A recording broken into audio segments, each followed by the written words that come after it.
And good evening and welcome in on a cold and chilly night here in Chapel Hill. A little warmer inside tonight as we get set for basketball action round 2 between the Moore County Raiders and Raiderettes and the Forrest Rockets and Lady Rockets. Good evening, Troy Cashin, joined by my tag team partner and good friend, Mr. Noble Mays.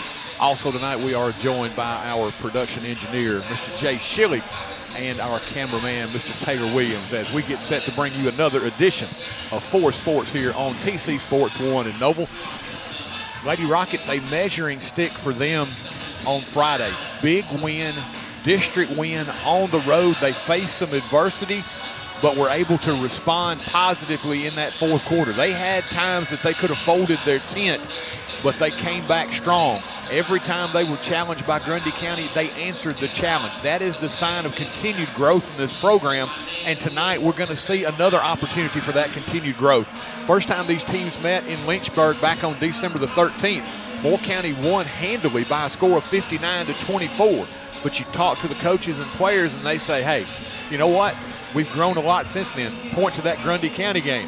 So they're looking to make another step in the right direction here and continue to build as we get into that important district time of the season. Coach like Coach John Wild, who has been around for quite a while, long time, got a rich heritage in the coaching profession, and an excellent job of being able to communicate to the young ladies. I think what he can easily do, T-Roy, is the Raiderettes. They have a rich history of being successful in basketball. I think he can use opportunities like this to say that, hey, don't take any knock on however you perform against the Raiderettes.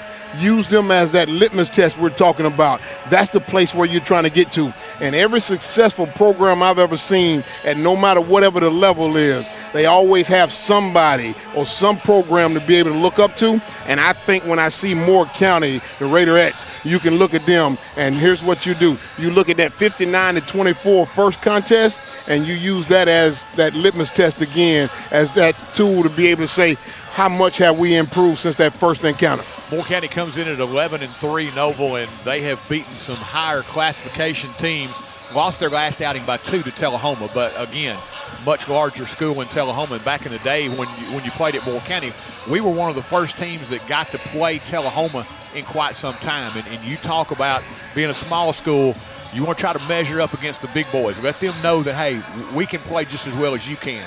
So, they lost by 2 in that game. Moore County is going to be a legitimate threat to win a single-A state championship. They almost got that last year, but they are a legitimate chance to win it again this year, and they will be a tough test here tonight for Forrest. But as you said, for Forrest, it's all about how much you're improving. They're going to see pressure tonight. They're going to see good defense, good offense from Coach Chad Spencer, who does a wonderful job with Moore County. But again, it's just how you are improving.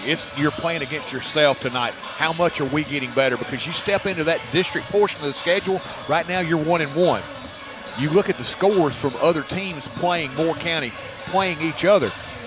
Everybody looks like they're going to be in a logjam in this district. Cascade, Unionville, the scores that you're looking at when they play Moore County, kind of similar to what you're seeing with Forrest. Now, another thing, Cannon County, they beat Grundy County, but it was by 10. Cannon County is going to be, I think, projected to be the best team in the district, but it tells me that, hey, there's not a lot of difference between top and bottom. You better be ready to play any night. And what I heard you say, my big takeaway from that is you always need to play up in competition. And whenever you get the luxury of playing someone like Moore County, it provides you the luxury, as you said, when you get ready for that district and region play, it provides you with the luxury of not only having the confidence, but it shows you what your weaknesses are. And what you want to do is you want to identify, like Coach Wild and Coach Tucker will be able to communicate to these young ladies, you want to be able to identify your weaknesses in January so that you can improve on those come February. Yeah, and you talk about a Moore County team that, back in the day, we really got hyped up because we had an opportunity my senior season. We got to play Tullahoma.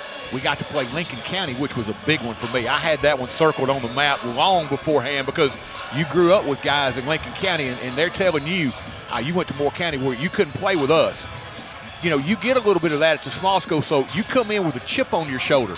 Moore County's looking at this as, yeah, you know what, we've played Forrest for a while. We're still down in single A, but we can still spank y'all.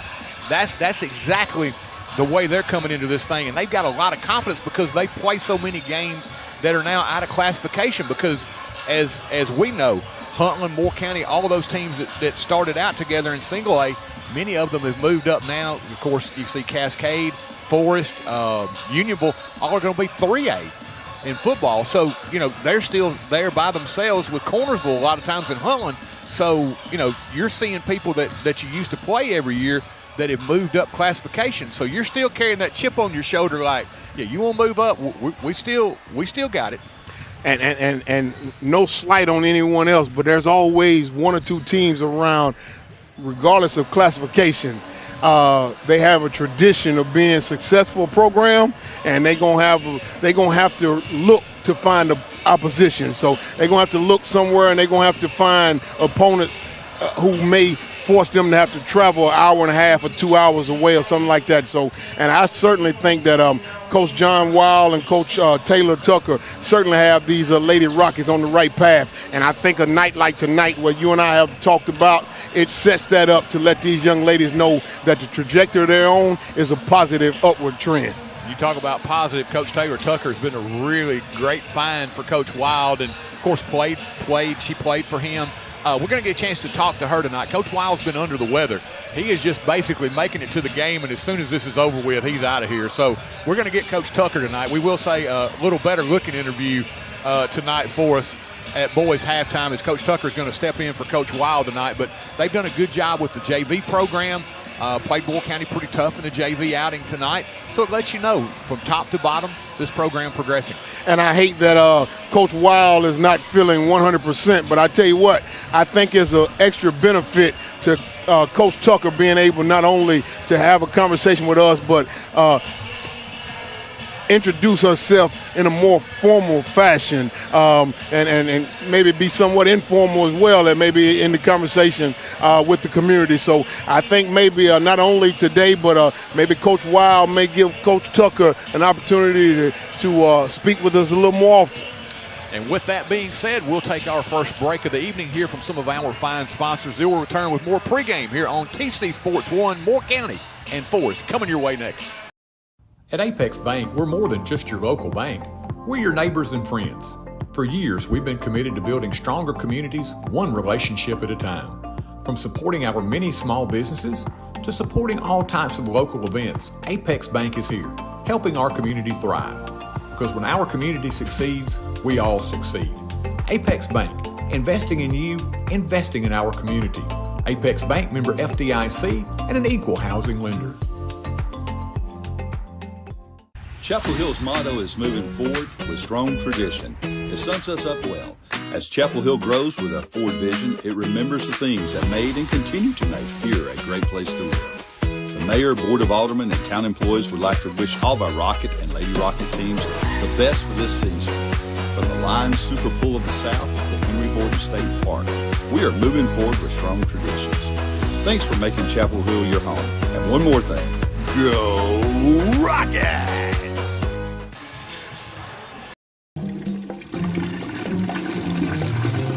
Daddy, where's Mr. Bubbles? Life can be uncomfortable. Well, Mommy and I... Your home doesn't have to be. Rheem makes it easy to find the heating and cooling equipment that's just right for your home. So whatever the season, whatever your budget, you can stay comfortable, even in the most uncomfortable situations. Feel comfortable all the time with the help of Clint's Air Care. Call today for guaranteed quality installation and service. Believe in family. Believe in your fellow man. Believe in daddy-daughter dances, home-cooked meals, and bedtime stories. Believe in honesty and an honest day's work. Believe that love and faith make the world a better place. We do, because we believe in you. We're Farm Bureau Insurance, and we don't just believe in Tennessee. We believe in Tennesseans. Farm Bureau Insurance, Tennessee's insurance company. See your local agents, Scott Bond or Troy Cashin.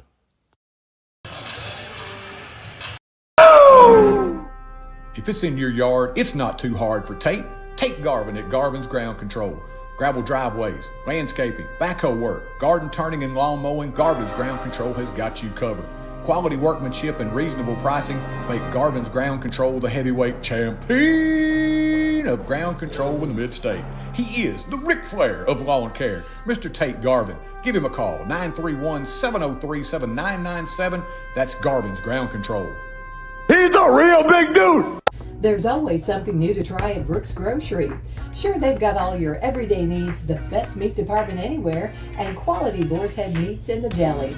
But they've also got a great hot bar with a wide selection of steaming hot favorites, and they even have a selection of sushi. They sprinkle in brand new offerings and Brooks favorites like Jack's Trail Mix and a huge selection of tasty candies. All this with that special hometown touch. Find your next favorite food at Brooks Grocery. And welcome back as we get set for Moore County and Forrest renewing their old rivalry. Noble, we do have one note to pass along to you as far as the schedule goes. Friday night's game against Cannon County scheduled for here. That one very much in jeopardy right now, of course, with the upcoming predictions of as many as 5 to 7 inches of snow in some places. This one looks like it may be put on the back burner, but they have already scheduled a makeup date. That's going to be Tuesday, January the 21st. If you're out there and want to mark your calendars in case we can't get that one in on Friday night, which right now is looking doubtful. That game already has a makeup date set. So we do want to pass that along to you as that's a key district matchup against Cannon County. And for the Lady Rockets, hey, if you get them a little bit later on, just gives you a few more games to get your feet under you and improve. And Noble, you think about from game 1 to game 16, there's been a lot of improvement for the Lady Rockets, 9-6. And truthfully, I think most of us, if you pumped us full of truth serum right now and said, do you think they would be 9-6 right now? Probably most of us would have said no. So I think that record in itself shows the progression of the Lady Rockets, but I think again they've had a couple of games in there really that they felt like they had a chance to win a couple more. They were disappointed they didn't win a couple more. So for them, I think the progression has been quick. I think they have really, and Coach Wild talks about it, they've really banded together as a team, really are good teammates. And I think that's the best, one of the biggest things you've got to have, because you can have all kinds of talent, but if you don't like playing with the guys that you're playing with and you play for yourself and not the other guys, you're not going to be nearly as successful. And they certainly are well ahead of schedule, T-Roy, and I hope that none of the Lady Rockets take any offense to you and I saying that, because there's been a lot of conversation over the last couple of years where they've had an opportunity to be honest with themselves and take real true inventory. So as you said, a winning record thus far, and that has nothing but positive, but also the other benefit to that, you have plenty more games to look forward to. But I'll tell you what, it makes you feel real good about moving forward and the future moving forward, but being able to continue to build off of this is certainly something that you can build off of. With that being said, we're just a very short time away from our starting lineups. Let's take one quick break, get one more commercial spot in, and then we'll be right back. Your one-stop shop to keep your auto running smoothly is J&J Automotive. From routine maintenance to brakes, front-end alignments, suspension work, oil changes or AC work, all the way to transmission replacements or engine swaps, J&J has got you covered. See Mr. Vince or Mr. Matt Jackson at their location at 1791 Highway 99 Chapel Hill, or give them a call at 931-364-5602. Keep your vehicle in tip-top shape at J&J Automotive. Whether you're looking to buy your dream home or sell your existing home, experience matters. You need a realtor versed in handling everything from a multiple offer situation to negotiating the best price for a seller. With 35 plus years of experience, you need Vicki Kane on your side to help navigate your way. She works with buyers and sellers in all price points in Middle Tennessee, and she'll... Rockets and Lady Rockets. And welcome back. We'll head down to Miss Brenda Brown at our PA address table for our invocation, national anthem, and our starting lineup. And our flag, please stand for the national anthem.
Sadie Smith.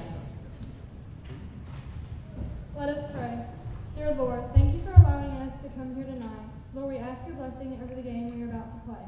Please be with both teams, refs, coaches, cheerleaders, and fans.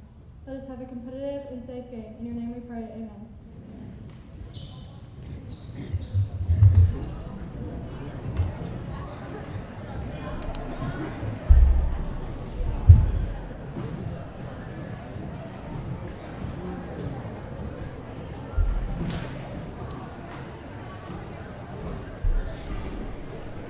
As we said before, your lineups are introduced here. Moore County coming in at 11-3. They are coached by Chad Spencer. Starting now for the Lady Raiders. Starting number 5, Allie Sharp. Number 13, Katie Fletcher. Number 15, Emma Sazanov. Number 20, Ellie Graham. Number 25, Mackenzie Goodwin. It'll be Sharp, Fletcher, Sazanoff, Graham, and Goodman for the Lady Raiders or the Raiderettes. And now for the starting lineups for the Lady Rockets, coached by Mr. John Wild, assisted by Ms. Taylor Tucker.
Customary starting 5 for the Lady Rockets. It'll be Kinsley Enlow, Josie Brown, Caleb Pope, Camry Warner, and Sadie Smith.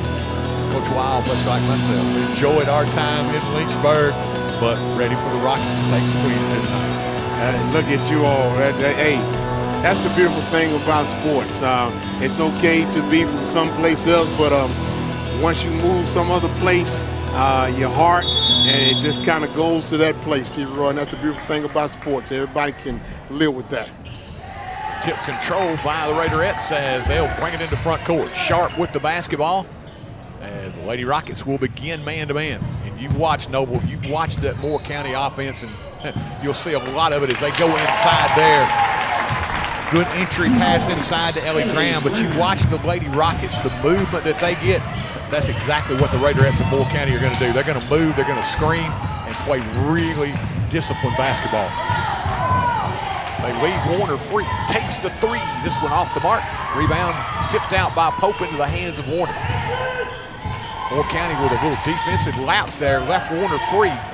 Couldn't get the 3 to go, but they do get another chance with the offensive rebound. And Pope, that's what she does. Nice backdoor cut. Smith again. That's where she killed Grundy County. Noble on that same cut. Starts off here with a bucket tonight. That tells Coach Wild and Coach Tucker that play is very effective when you can pull that off against Moore County in the first minute of the game. Around the screen, Sazanoff gets inside and draws the foul. She turned the corner and went straight to the bucket, drew the foul on Josie Brown. And you've seen Moore County in that first offensive opportunity, T. Roy.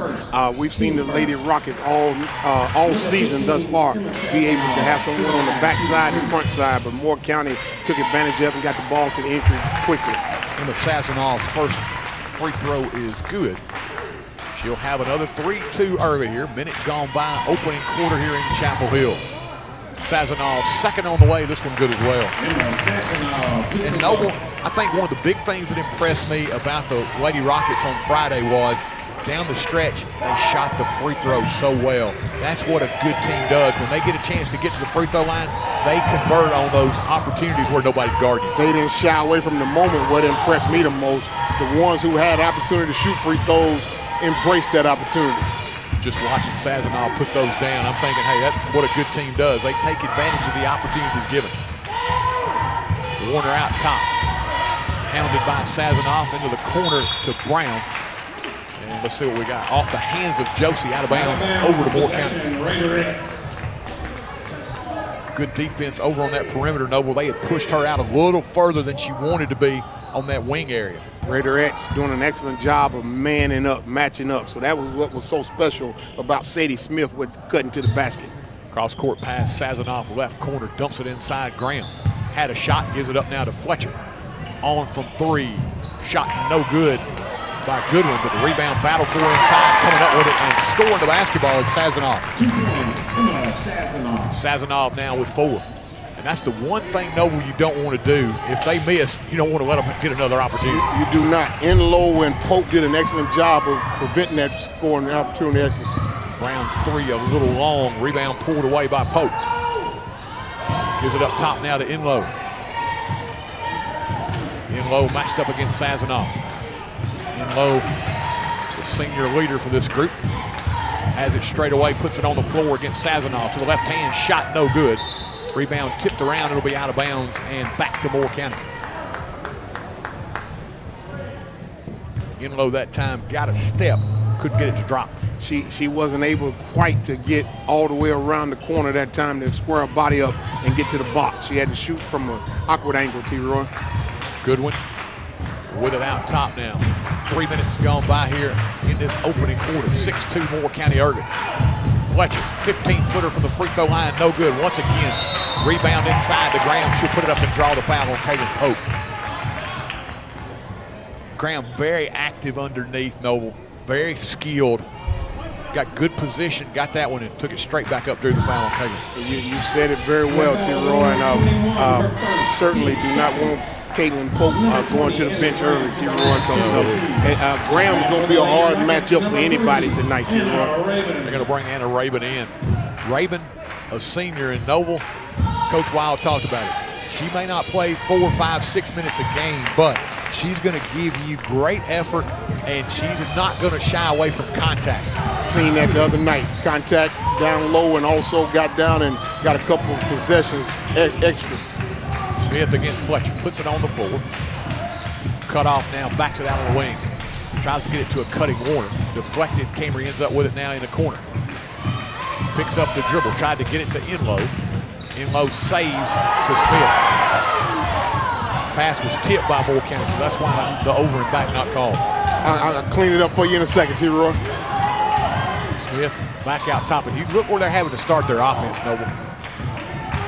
Not what you want. It's certainly not. And but I tell you what, not only are they pushing them out, there's not much penetration once they get a pass to someone else. Watch the deny. That's what you see here. Getting in that passing lane, when they see the dribble has been picked up, they are really overplaying and making it very difficult to make the pass. And T-Roy, I want to go back. What everybody wanted over and back, she still had 1 foot in the front court. So she was going to have both feet across in order for it to be over and back. The ball was in the back court, in the front court, as well as 1 foot. Moore County foul on Alice Sharp. Smith puts it on the floor against Sharp. She'll pull it now from 15. Shot a little too strong. Rebound pulled away, and here comes Moore County. Sharp with a dribble into front court. Backs it out beyond the arc, now re-penetrates inside, and a nice dunk down to Fletcher, who puts it up and in and draws the foul. That was really nicely executed. It's almost a clinic right now.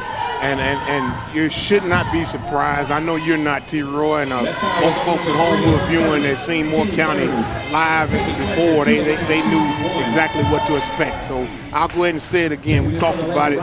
This, again, is an opportunity for the Lady Rockets to be able to go back and be able to improve as a result of playing Moore County.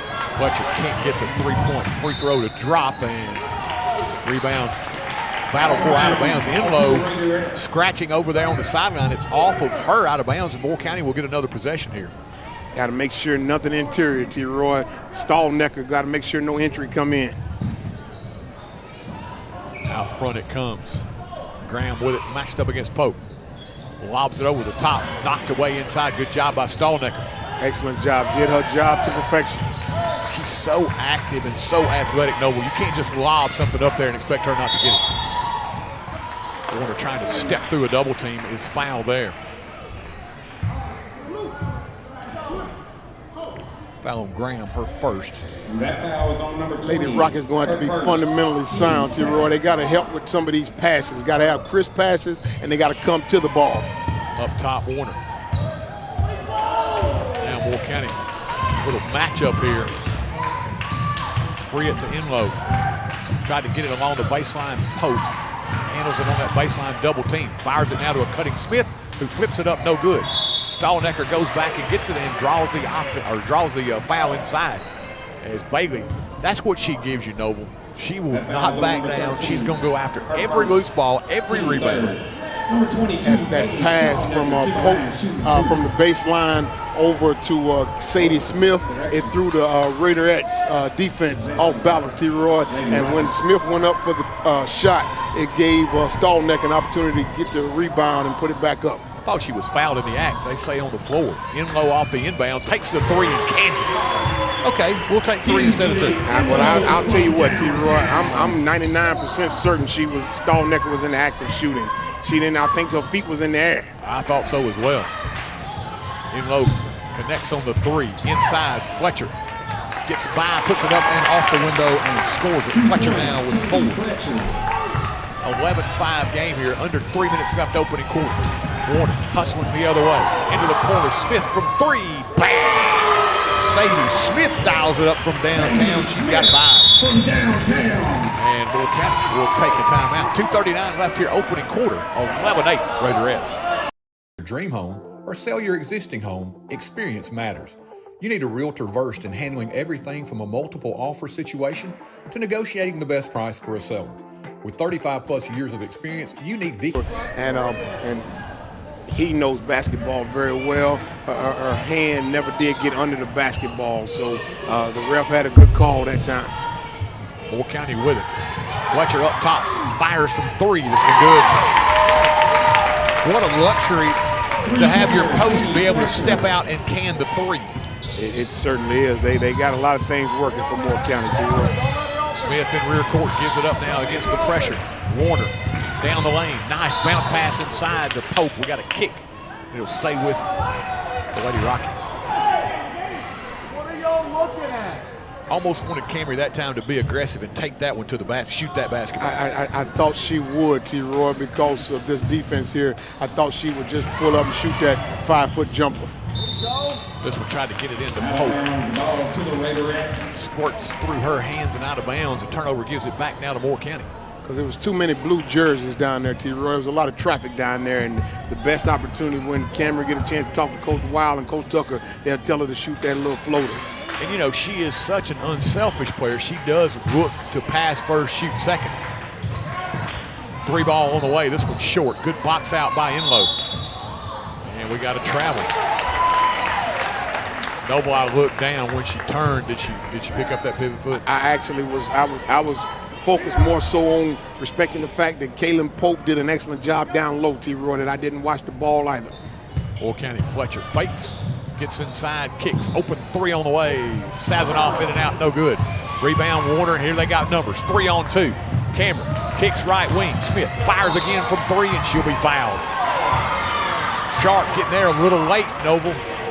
And the coach is going to tell her, just don't foul. Whatever you do, don't foul there. She jumped into her body, T-Roy. I know a lot of folks from Moore County seem to be upset with the call, but I'm not sure exactly what they were looking at because her body went right into the body of the jump shooter, Smith.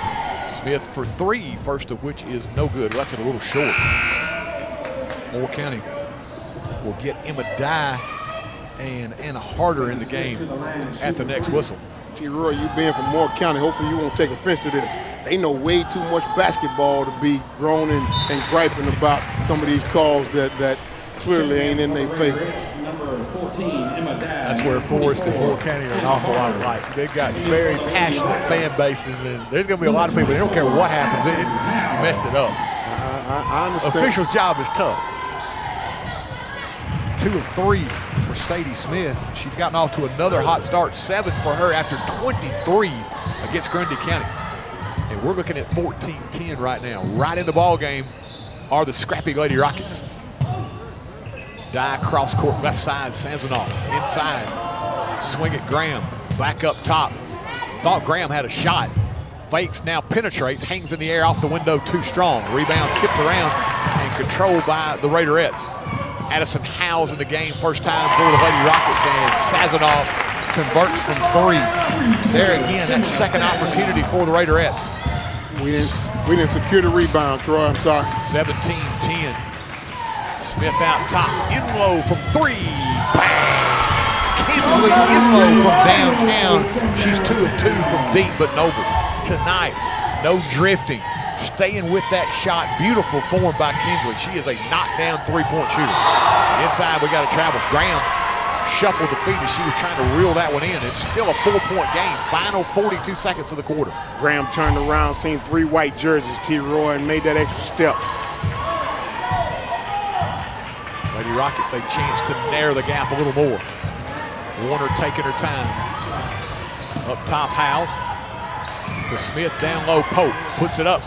No foul called. Rebound pulled away by the Raiderettes. Sanzanoff gives it up in front court, Harder with it. 20 seconds left here. Fletcher with the left hand, back up top to Sanzanoff with 15. Raiderettes looking for the final shot here of the quarter. They lead it by 4. Left side, Harder from 3. Short, rebound pulled away by Enlow. We got a foul. And I think that will be the 5th foul of the quarter here. If that's on Moore County, we'll head to the other end for free throws here. Foul on Harder as she was trying to get back and get an offensive rebound. Instead, picks up the foul, and we'll head to the other end for 2 free throws, Noble, and these are big ones. And the reason why we're heading that way is 2 players for the Lady Rockets boxed out. After the shot went up, they put a body on the body, T. Roy, and as a result of that, we'll be rewarded as a chance to close out this quarter on a positive note. Sadie Smith toss good. 3 of 4 now for Sadie. And she is really emerging here in these last few games. Noble, confidence growing, game really solid. Second one, back iron, no good. Rebound pulled away by Harder. And that'll do it for your opening quarter here in Chapel Hill, but a very good one here as the Lady Rockets trail the Raiderettes 17-14. Sell your existing home, experience matters. You need a realtor versed in handling everything from a multiple offer situation to negotiating the best price for a seller. With 35 plus years of experience, you need Vicki Kane on your side to help navigate your way. She works with buyers and sellers in all price points in Middle Tennessee, and she'll use that experience to simplify the process and make it hassle-free for her clients. Give her a call at 931-580-5924. That's Vicki Kane with Buddy Tankersley Realty and Auction. And welcome back. Short break here as we get set for the second quarter. Noble taking a punch were the Lady Rockets, but they punched back in a big way. A couple of threes from Kinsley Enlow. They got a 3 from Sadie Smith. Every time that Moore County looked like they were going to kind of run away a little bit, it was 9-2 at one point, and Moore County had played spotless basketball. But what did the Lady Rockets not do? They did not lose their composure. They did not turn the basketball over. They stood toe-to-toe in that opening quarter. And again, you got a lot of basketball to play, but you're looking for growth. That was a growth quarter for the Lady Rockets. And I'll tell you what, T. Roy, most folks, they going to turn to the offense that showed up late in that quarter. But I don't want folks to lose sight of it. Offense won't always show up. The Lady Rockets, what they ended up doing, they secured the interior, T-Roy, and they quit allowing those layups that took place in the first 6 points. Enlow open 3, and she drains another.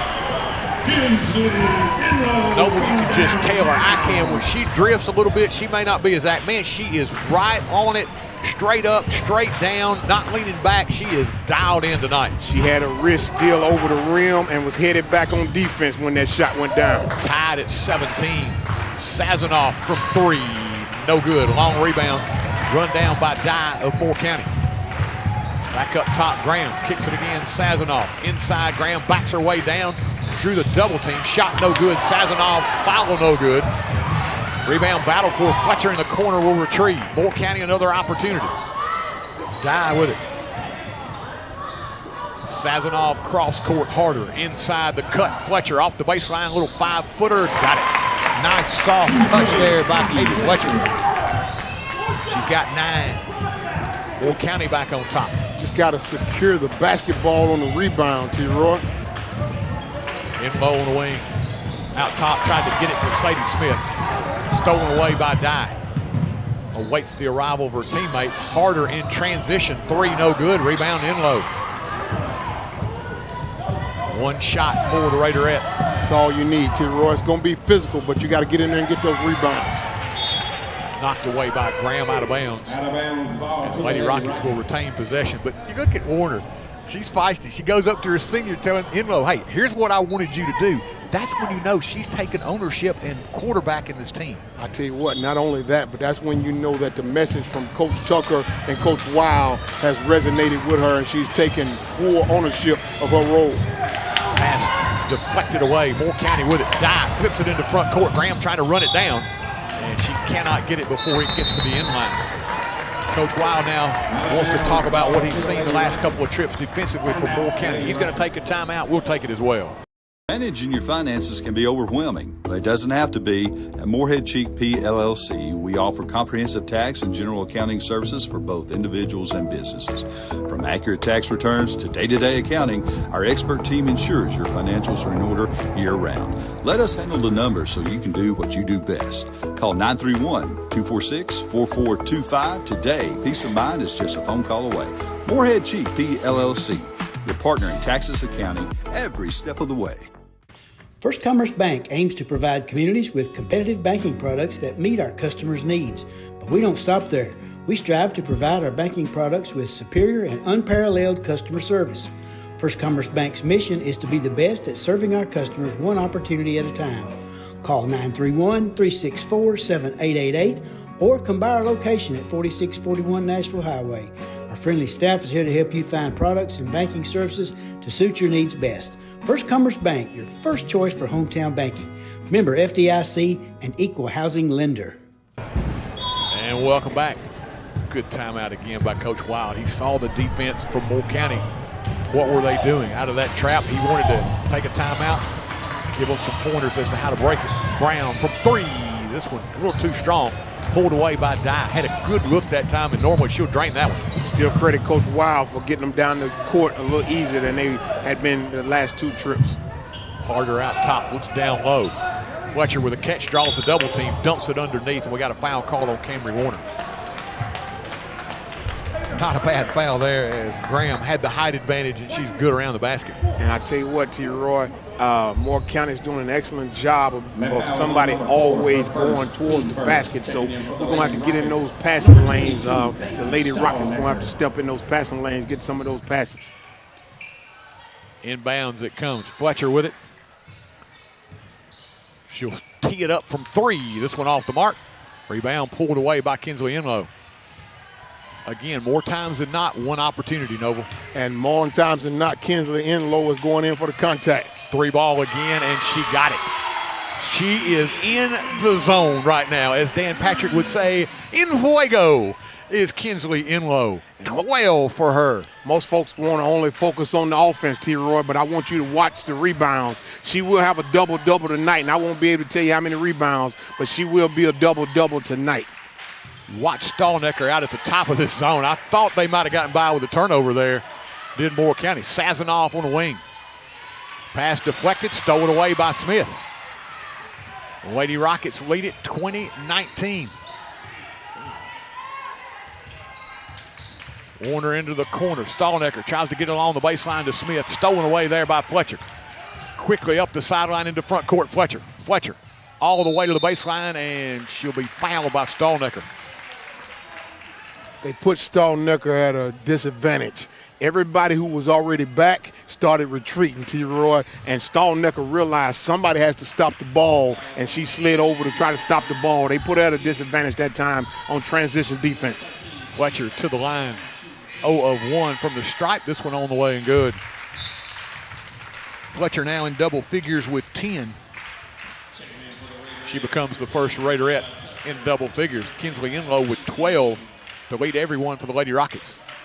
She is a perfect 4 of 4 from downtown. Most of Moore County baskets have been 10 feet and in, T-Roy. Second toss, Fletcher on the way. No good. Rebound tipped around, controlled by Enlow. She will have a double-double. That's a walking double-double you're looking at. Kinsley Enlow. Warner out top. And Noble, just watch. When she gets into front court, she's surveying, trying to see where the defense, where the double team might come from. Sign of a veteran leader. Enlow behind the screen. The 3-ball, bang. It barely moved the net. She is locked and loaded. 15 for Enlow, and Coach Chad Spencer has seen enough. Timeout, Raiderettes. The home folks lead it 23-20. Welcome to Mac Equipment, your one-stop shop for all your outdoor power equipment and rental equipment needs. Locally owned and operated here in Middle Tennessee. With 3 locations in Murfreesboro, Lewisburg, and Chapel Hill, we have dozens of rental equipment, including full-size and mini skid loaders, excavators, and more. We also offer deliveries, so you don't have to worry about moving the machine yourself. Just let our team bring what you need right to you. Mac Equipment, your one-stop shop for outdoor power and equipment rental. Stop by one of our 3 locations or visit us at mactn.com.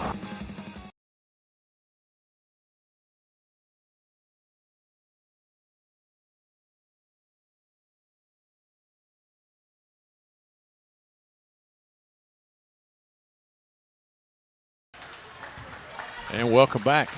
Kinsley Enlow is dialed in. 15 for her, 5 of 5 from downtown.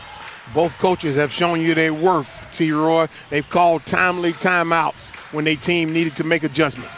Sharp back in, puts it on the floor, cut off Stallnecker. And on the wing, traveling violation. Again, active are the Lady Rockets defensively.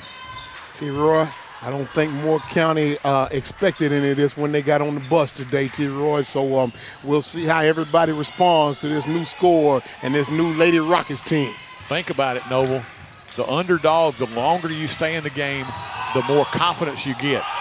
We're halfway through this second quarter. Not saying they're going to win the basketball game right now, but don't tell them they can't. That's the thing. They believe the longer they stay at this level, they think, you know what? Hey, we stood toe-to-toe with a team that could win the single A state championship. We can play with anybody right now. And here's the thing, T-Roy, I'm not even worried about the win or loss at the end of the night. I just want them to consistently play solid basketball and live with the results. The decision-making has been excellent. Again, Graham fakes and travels as she put it on the deck. And here's the thing, T-Roy, what ends up happening when you keep the game close, even teams like Moore County will show you those unforced errors. Again, they're not expecting to be in these situations. So maybe you see the armor crack a little bit because they're not expecting it. Well, we got a push over here on the sideline. Is that excellent pressure by the Raiderettes. It results in a foul by Sharp. And Noble, that is now 3 on Allie Sharp. That's her second. I'm sorry, I must have given her one of somebody else's. 2 on Sharp. I was going to say if that was 3, it does prevent a quandary. Warner out top. Gives it up now to Enlow. Slides it quickly to Smith. Sadie. Enlow from 3. This one no good. Rebound. Battle 4. Pope. Tooth and nail battling 3 Raiderettes. Moore County comes out of there with it. Now with numbers. Moore County the other way. Graham. Enlow back. Graham backs her way in. Cut off by Enlow. On a wing. Sharp from 3. This one too strong. Rebound. Battle 4 out of bounds. 2 for Lady Rockets. 2:49 left here until halftime. And yes, you are hearing correct. The Lady Rockets lead it 23-20. When they go back and look at this, T-Roy, they're going to look at Kinsley Enlow with the offense. But I don't want them to miss the defense and the rebounds on the defensive end. Stallnecker puts it on the floor. Bailey gets inside, knocked away. Battling for it, Stallnecker on the ground. Graham reaching in, and we got a jump ball situation. Alternating possession to the Lady Rockets. Smith with 8, Enlow with 15. 2 Lady Rockets in the scoring column here in the first half, but they still lead it by 3. Warner out front, Enlow backs up, takes the 3. This one a little too strong. Rebound pulled away by Moore County, and we got a foul on Smith. Sadie's foul, her first of the night. Lady Rockets second as a team here. 2:26 left here in the quarter. And all they're going to do is clean it up. He called the foul on number 12, and the foul was on 2. They just want to get the books right. He's still saying 12. He's still saying the foul was on 12, T-Roy. Yeah, and they're going to call him back over there. They got 21. Oh, okay. Wow. I misunderstood. Okay, that's on Pope. Okay. So big foul there for Pope. You don't want her to pick up that third before halftime. Sharp. Swinging around the perimeter. Thought about the three. Now swinging around. Graham, she'll line it up and try it from deep. Shot no good. Fletcher battling for the rebound inside. Thought she got fouled.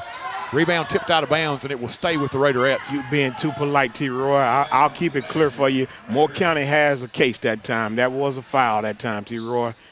Bella Tucker 10 in the contest. Graham puts it on the floor against Pope. Pope moves her feet so well as a defender. Sharp. Out front, they'll swing it around. 3 ball on the way. Tucker too strong. Rebound Sharp. They get another opportunity. Now Fletcher, little 10-footer, too strong. Run down in low. Now knocked away, ball on the floor. Bodies everywhere. Pope will check that. Stallnecker. Here comes Stallnecker. All the way under Bailey. Puts it up and in. And I thought and one, Noble. No call there, but Stallnecker gets it home. She seen the ball on the ground, knew exactly what to do with it. T-Roy went and got it and went to the other end with it, T-Roy. Man, she's like a Wolverine in a pile. She is going to go after it with the most extreme aggression you can find. This one deflected into the hands of Tucker, who says, look what I found. I'll take 2 out of it, 25-22. It don't always work out well for you like that. That was an excellent job of being in the passing lane and putting a hand on that ball that time. Fletcher steps out on in low. Now Smith with it. Smith into the corner. Penetration along the baseline. Stallnecker gives it back up in the corner. Smith from 3, got it. Sadie Smith rings the bell, her second of the night. She's got 11, and the lead is 6. I'll tell you what, T-Roy, you mark this down, mark this date down. This is the game, this is the changer for this Lady Rockets team tonight. Yes, sir. 3 ball, no good. Rebound tipped around. Graham finally got it with the left hand, put it up and in. Graham now with 5. Lead is 4 for the Lady Rockets. 20 seconds left here, second quarter. Camry Warner into front court. Pass deflected into the hands of Pope. Pope out front, ball knocked away. Here comes Tucker. Tucker in front of the pack, all the way under. She'll put it up and in. Bella Tucker 4 off the bench. Lady Rockets have got an opportunity. In low, 3, 2, 1. Flips it up there, no good. And that's how we'll finish this half. But there are going to be a lot of teams that look at this score and they're going to go, rut-row, Raggy. The Lady Rockets are back. 28-26 as we've reached the break. Forrest on top.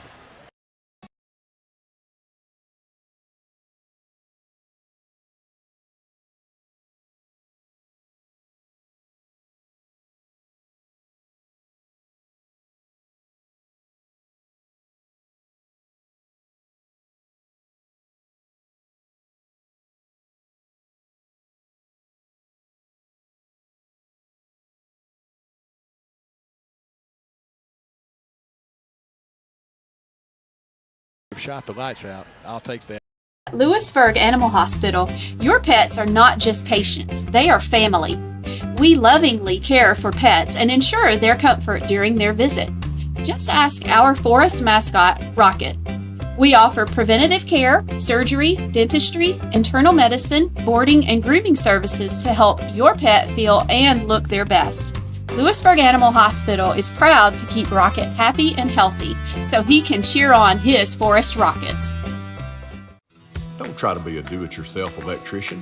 At Elite Electrical, our team of licensed professionals brings precision and care to every project. Whether it's residential upgrades or a light commercial installation, we've got you covered. From rewiring homes to installing energy-efficient lighting for businesses, our expertise shines through in everything we do. Trust Elite Electrical to power your world with safety and excellence. Elite Electrical, your trusted partner for quality electrical services.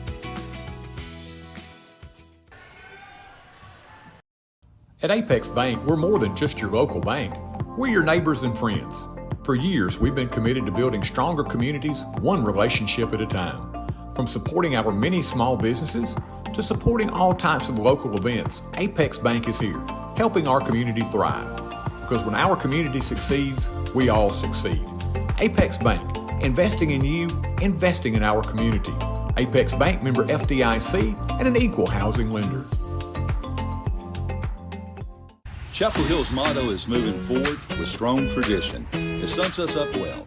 As Chapel Hill grows with a forward vision, it remembers the things that made and continue to make here a great place to live. The Mayor, Board of Aldermen, and town employees would like to wish all of our Rocket and Lady Rocket teams the best for this season. From the Lions Super Bowl of the South to Henry Horton State Park, we are moving forward with strong traditions. Thanks for making Chapel Hill your home. And one more thing, go Rockets! And welcome back here at halftime. The Lady Rockets with a great first half of basketball. They lead it by 2, 28-26 here at the break.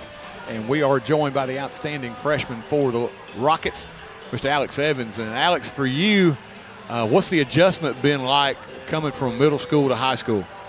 It's been pretty difficult to get to the starting spot, but I feel like I don't know. What's been the most fun for you getting to play with the guys that are a little bit older? Honestly, just the experience getting to play with Tristan and all of them, Jaeger. Yeah. Going in the game first time, when you get your number called first time, are you nervous? Are you excited? Yes, sir. I'm not nervous. I'm excited. That's pretty cool, man. It says a lot for a young guy that you're ready to go in and contribute. Talk about the experience that you got in that Christmas tournament, starting for the first time. What's it like when you get your name called that first time in the starting lineup? I was pretty hyped. Wasn't nervous. I was just like ready to play. Man, I go back and think you guys are so much more calm than I was at that age. I think my first time I ever got to start, I was a sophomore. And when they called my name, I could have probably, I don't know, it's probably a combination of throwing up, being super nervous. That was something I'll never forget. I was definitely not that calm.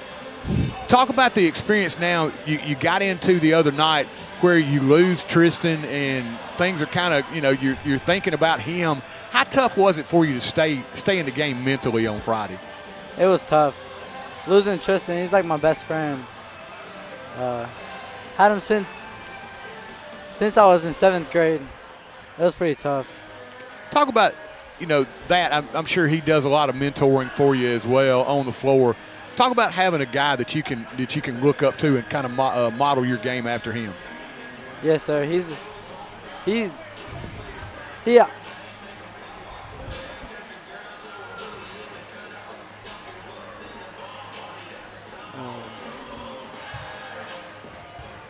You'll move on with the next one? Yeah. Okay, that's fine.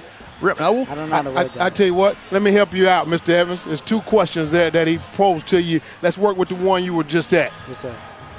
Tristan is like your best friend. Yes, sir. Tell us exactly what it is about his game that you admire. What makes him such a special player on the court? I think that's the word you was looking for. What makes Tristan Gold somebody that you can look up to and maybe kind of model certain parts of your game after? He's really good at getting to the basket, finishing layups. I really like he can handle the ball too, under pressure. And the other question that I wanted to go back to, Mr. Evans, your initial question, when Troy asked you about getting into that starting lineup, and he asked you about 8th grade to freshman, tell us exactly your work ethic. Tell us exactly what Mr. Evans has done in the 8th grade or maybe 7th grade to get him ready to be in the starting 5. I've just been preparing myself for high school ever since 7th grade. I've been to a good amount of camps, and I've been to a lot of one-on-one training. That's about it. Now, you guys as a team beginning to kind of come together. Talk about how much you've gotten better and how maybe it's easier to play with each other from game 1 until now game, 15, 16 of the year. It's gotten easier because we bonded, we've done stuff together. We know each other like do now. We know each other, what each other know how to score and when to score. Talk about the leadership-wise. You got Coach Rumley and you got Coach Loyal there. Talk about how they are as coaches and you know, how much everybody seems to really enjoy what you got going. Yes, sir. Coach Rumley, he's a really good coach. He pushes everybody. Coach Loyal is a really good coach also. I feel like Coach Loyal is more like get it, like he wants you to do it. And Rumley is like he's pushing you. Which you need. That's that good mix that you got somebody spurring you on and kind of pushing you as well. So that's really good, man. Alex, we have definitely enjoyed getting to watch you mature this year and look forward to seeing a lot of big things from you in the days ahead. Thank you. Hey, thank you so much. Mr. Alex Evans joining us here at halftime. We'll take a break. We'll be back with your first half scoring summary, and we'll take it to the second half here on TC Sports 1. Daddy, where's Mr. Bubbles? Life can be uncomfortable. Well, Mommy and I. Your home doesn't have to be. Rheem makes it easy to find the heating and cooling equipment that's just right for your home. So whatever the season, whatever your budget, you can stay comfortable, even in the most uncomfortable situations. Feel comfortable all the time with the help of Clint's Air Care. Call today for guaranteed quality installation and service. Believe in family. Believe in your fellow man. Believe in daddy-daughter dances, home-cooked meals, and bedtime stories. Believe in honesty and an honest day's work. Believe that love and faith make the world a better place. We do, because we believe in you. We're Farm Bureau Insurance, and we don't just believe in Tennessee. We believe in Tennesseans. Farm Bureau Insurance, Tennessee's insurance company. See your local agents, Scott Bond or Troy Cashin. And welcome back. The maturation of this Lady Rocket program occurring right here before your eyes. They saw tough times on Friday night. They had things that they had to respond to on Friday night as they were challenged by Grundy County on the road. They responded to that challenge, and now they have grown even more. Here in this first half, they lead at 28-26. Kinsley Enlow, dynamite first half. 15 for her to lead everybody. Sadie Smith had 11, and Bailey Stonecker 2 in the first half for the Lady Rockets. On the other side of the ledger, 4 Moore County. Bella Tucker had 4. It was Katie Fletcher with 10 in the first half for the Raiderettes. Emma Sazanoff had 7, those coming early, and Ellie Graham with 5 in the first half for the Raiderettes. 28-26 as we get set to go to the third quarter. You said the Lady Rockets responded well to challenging situations the other night, T-Roy. Let's be real clear. The Raiderettes conversation in the locker room, the Lady Rockets will have another opportunity here right now to respond to challenging moments, because those Lady Raiderettes, the Raiderettes, you certainly can believe they got challenged in the locker room, and they're going to come out with a different mentality. So let's see exactly how this plays out in the second half. And I like the word you chose, sir, maturation. This is the night when the Lady Rockets grew up. Really a big stepping stone in your program. I mean, being able to stand toe-to-toe with a very good team, even if it's just this first half, that says something. It is, and all they got to do is just be consistent. I don't care about the win or loss, T-Roy. Sharp inside, may have gotten partially blocked. Pope tries to save it back in, but cannot do so. It will stay with the Raiderettes. Think about it, and I'll leave it alone. Think about coming into this contest and everybody talking about what happened the first time, 59-24, and maybe you're not thinking you had a chance, and you going into the locker room up at the half, T-Roy. Well, and if you're Moore County, you get in this position, you go, you know what? Yeah, you hung with us the first half. You caught us a little bit of sleep maybe. They're thinking, hey, maybe we didn't come out the way we needed to come out. We're going to come out and show you who's boss in the second half. That's why I'm saying they just need to be consistent, T-Roy. Show Moore County that this was not a fluke in the first half. Tucker lost it. Fletcher picks it up now. Graham swings it back over. Sharp from 3. Got it. Allie Sharp gives the Raiderettes back the lead, 29-28. Pressure immediately by Moore County. Warner in rear court between defenders, and she'll be fouled. Timeout taken. by Coach John Weil will take it as well. Moore County by 1. If it's in your yard, it's not too hard for Tate. Tate Garvin at Garvin's Ground Control. Gravel driveways, landscaping, backhoe work, garden turning and lawn mowing, Garvin's Ground Control has got you covered. Quality workmanship and reasonable pricing make Garvin's Ground Control the heavyweight champion of ground control in the mid-state. He is the Ric Flair of lawn care, Mr. Tate Garvin. Give him a call, 931-703-7997. That's Garvin's Ground Control. He's a real big dude. There's always something new to try at Brooks Grocery. Sure, they've got all your everyday needs, the best meat department anywhere, and quality boar's head meats in the deli. But they've also got a great hot bar with a wide selection of steaming hot favorites, and they even have a selection of sushi. They sprinkle in brand new offerings and Brooks favorites like Jack's Trail Mix and a huge selection of tasty candies. All this with that special hometown touch. Find your next favorite food at Brooks Grocery. And welcome back. Coach Weil taking the timeout. Noble, we were talking about it during the break, the way they're going to attack this pressure. T-Roy, look at this. Moore County is still sitting down with the timeout.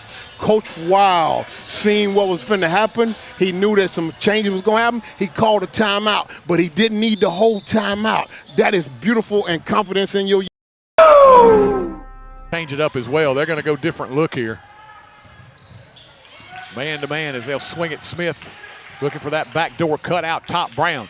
3-ball deflected. Picked up by Tucker, and we got a foul. Ravens checked into the game. It may be on Anna as she was battling Tucker there. Nope, it's going to be Warner.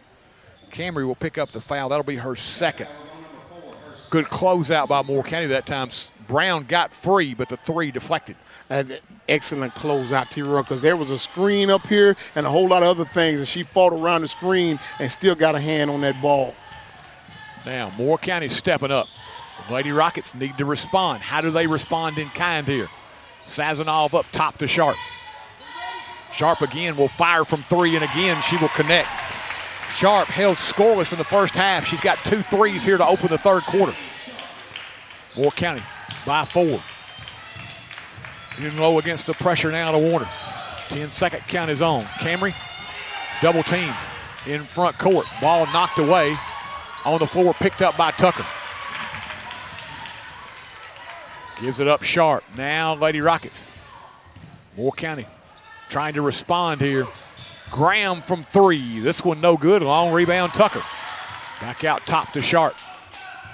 Backs it out now with a dribble against Josie Brown. Sazanov to Sharp. They'll swing it around. Graham. Cross-court pass. Tucker may have traveled. Yes, she did. Good job of getting to the spot there by the Lady Rockets. Excellent job, T-Roy. And here's the thing. Stallnecker had a chance from the bench to see what was taking place. She know there's going to be a press. Moore County has changed up things in the second half. Let's respond to it, Lady Rockets. Smith over the top to Rabin. Ball knocked away by Tucker. And they're telling Rabin, got to come meet that ball. You got to be, don't stand back and let it come to you. You got to go get it against a team like Moore County. And that's going to be the play, T-Roy. It's just fundamentals. It go back to when you would talk basketball. You got to come to the pass. I love, you watch Warner and Sharp. They're going at it as she's trying to get free off the inbounds. Both of them shoving each other, trying to get to that basketball. It's just those little things that you see away from the ball that are kind of fun to watch. In low, out top, and we got a push. Foul's going to go on Graham. And I tell you what, Graham was out there hand-checking T-Roy. And let's be clear. I'm going to be real honest with you. That call could have been made 3, 4, 10 seconds earlier because she was not going to allow in-low to have any room. They're going to put Fletcher now on her, a little more length. Stallnecker puts it on the floor, gets around Sazanov to the bucket, and one. Bailey Stallnecker turns the corner with a burst of speed, puts it up, draws the contact, and she'll head to the stripe. That was big. That gets you back, gets the momentum back, gets your fans back in it. And it got Stallnecker hyped about the situation, T-Roy. And here's the thing. Let's be clear. Stallnecker very decisive. Got the ball, seeing that she had a defender on her that she was quicker than, and went around the corner. Free throw, no good. Rebound pulled away by Fletcher. 2-point ball game. 3 minutes gone by here, third quarter. Sharp to the baseline, cut off by Smith. Up top, Graham fakes, gets inside. Ball knocked away on the floor. Graham picks it back up, puts it up and in. Ellie Graham now with 7. Pressure again. Smith to Stallnecker, to a cutting Warner who gets it into front court. Warner on the wing, she'll back it out and await the arrival of her teammates. 4.5 minutes left here, third quarter. Warner into the corner. Smith open 3. Little too strong. Rebound battle for out of bounds. 2. The Lady Rockets. Warner will give them an extra possession as she battled with Fletcher. Off the hands of Katie Fletcher, and the Lady Rockets get it back. She split 2 Raiderettes there, both taller than her, to be able to get in there and get that ball tipped out on the Raiderette. Smith, backdoor cut. In low, gets it inside. Fletcher all over her. Flips it back in now to Smith. Smith trying to give it up now. Warner will come get it. Camry up top. Flips it now to Pope. To Stallnecker. Got in the passing lane, did Graham. Graham against Stallnecker. One-on-one. Spins inside. Stallnecker will block it away. Oh, jump ball situation. One official said foul. The other official says jump ball, which I tend to agree with. I tell you what, T-Roy, I'm going to let you know. It's called primary coverage area. When they get through with this, it's going to be a foul. When they get through, it's going to be a foul, T-Roy. Primary coverage area. All right, I apologize. It went with a jump ball. You can go home cooking there, Noble. Hey, she deserved that. What a great defensive effort there by Stallnecker. Graham spun. Nice move by her in the paint. Stallnecker was right there. Beautiful job by Bailey. Timeout again. We'll take a quick break. Raiderettes by 4.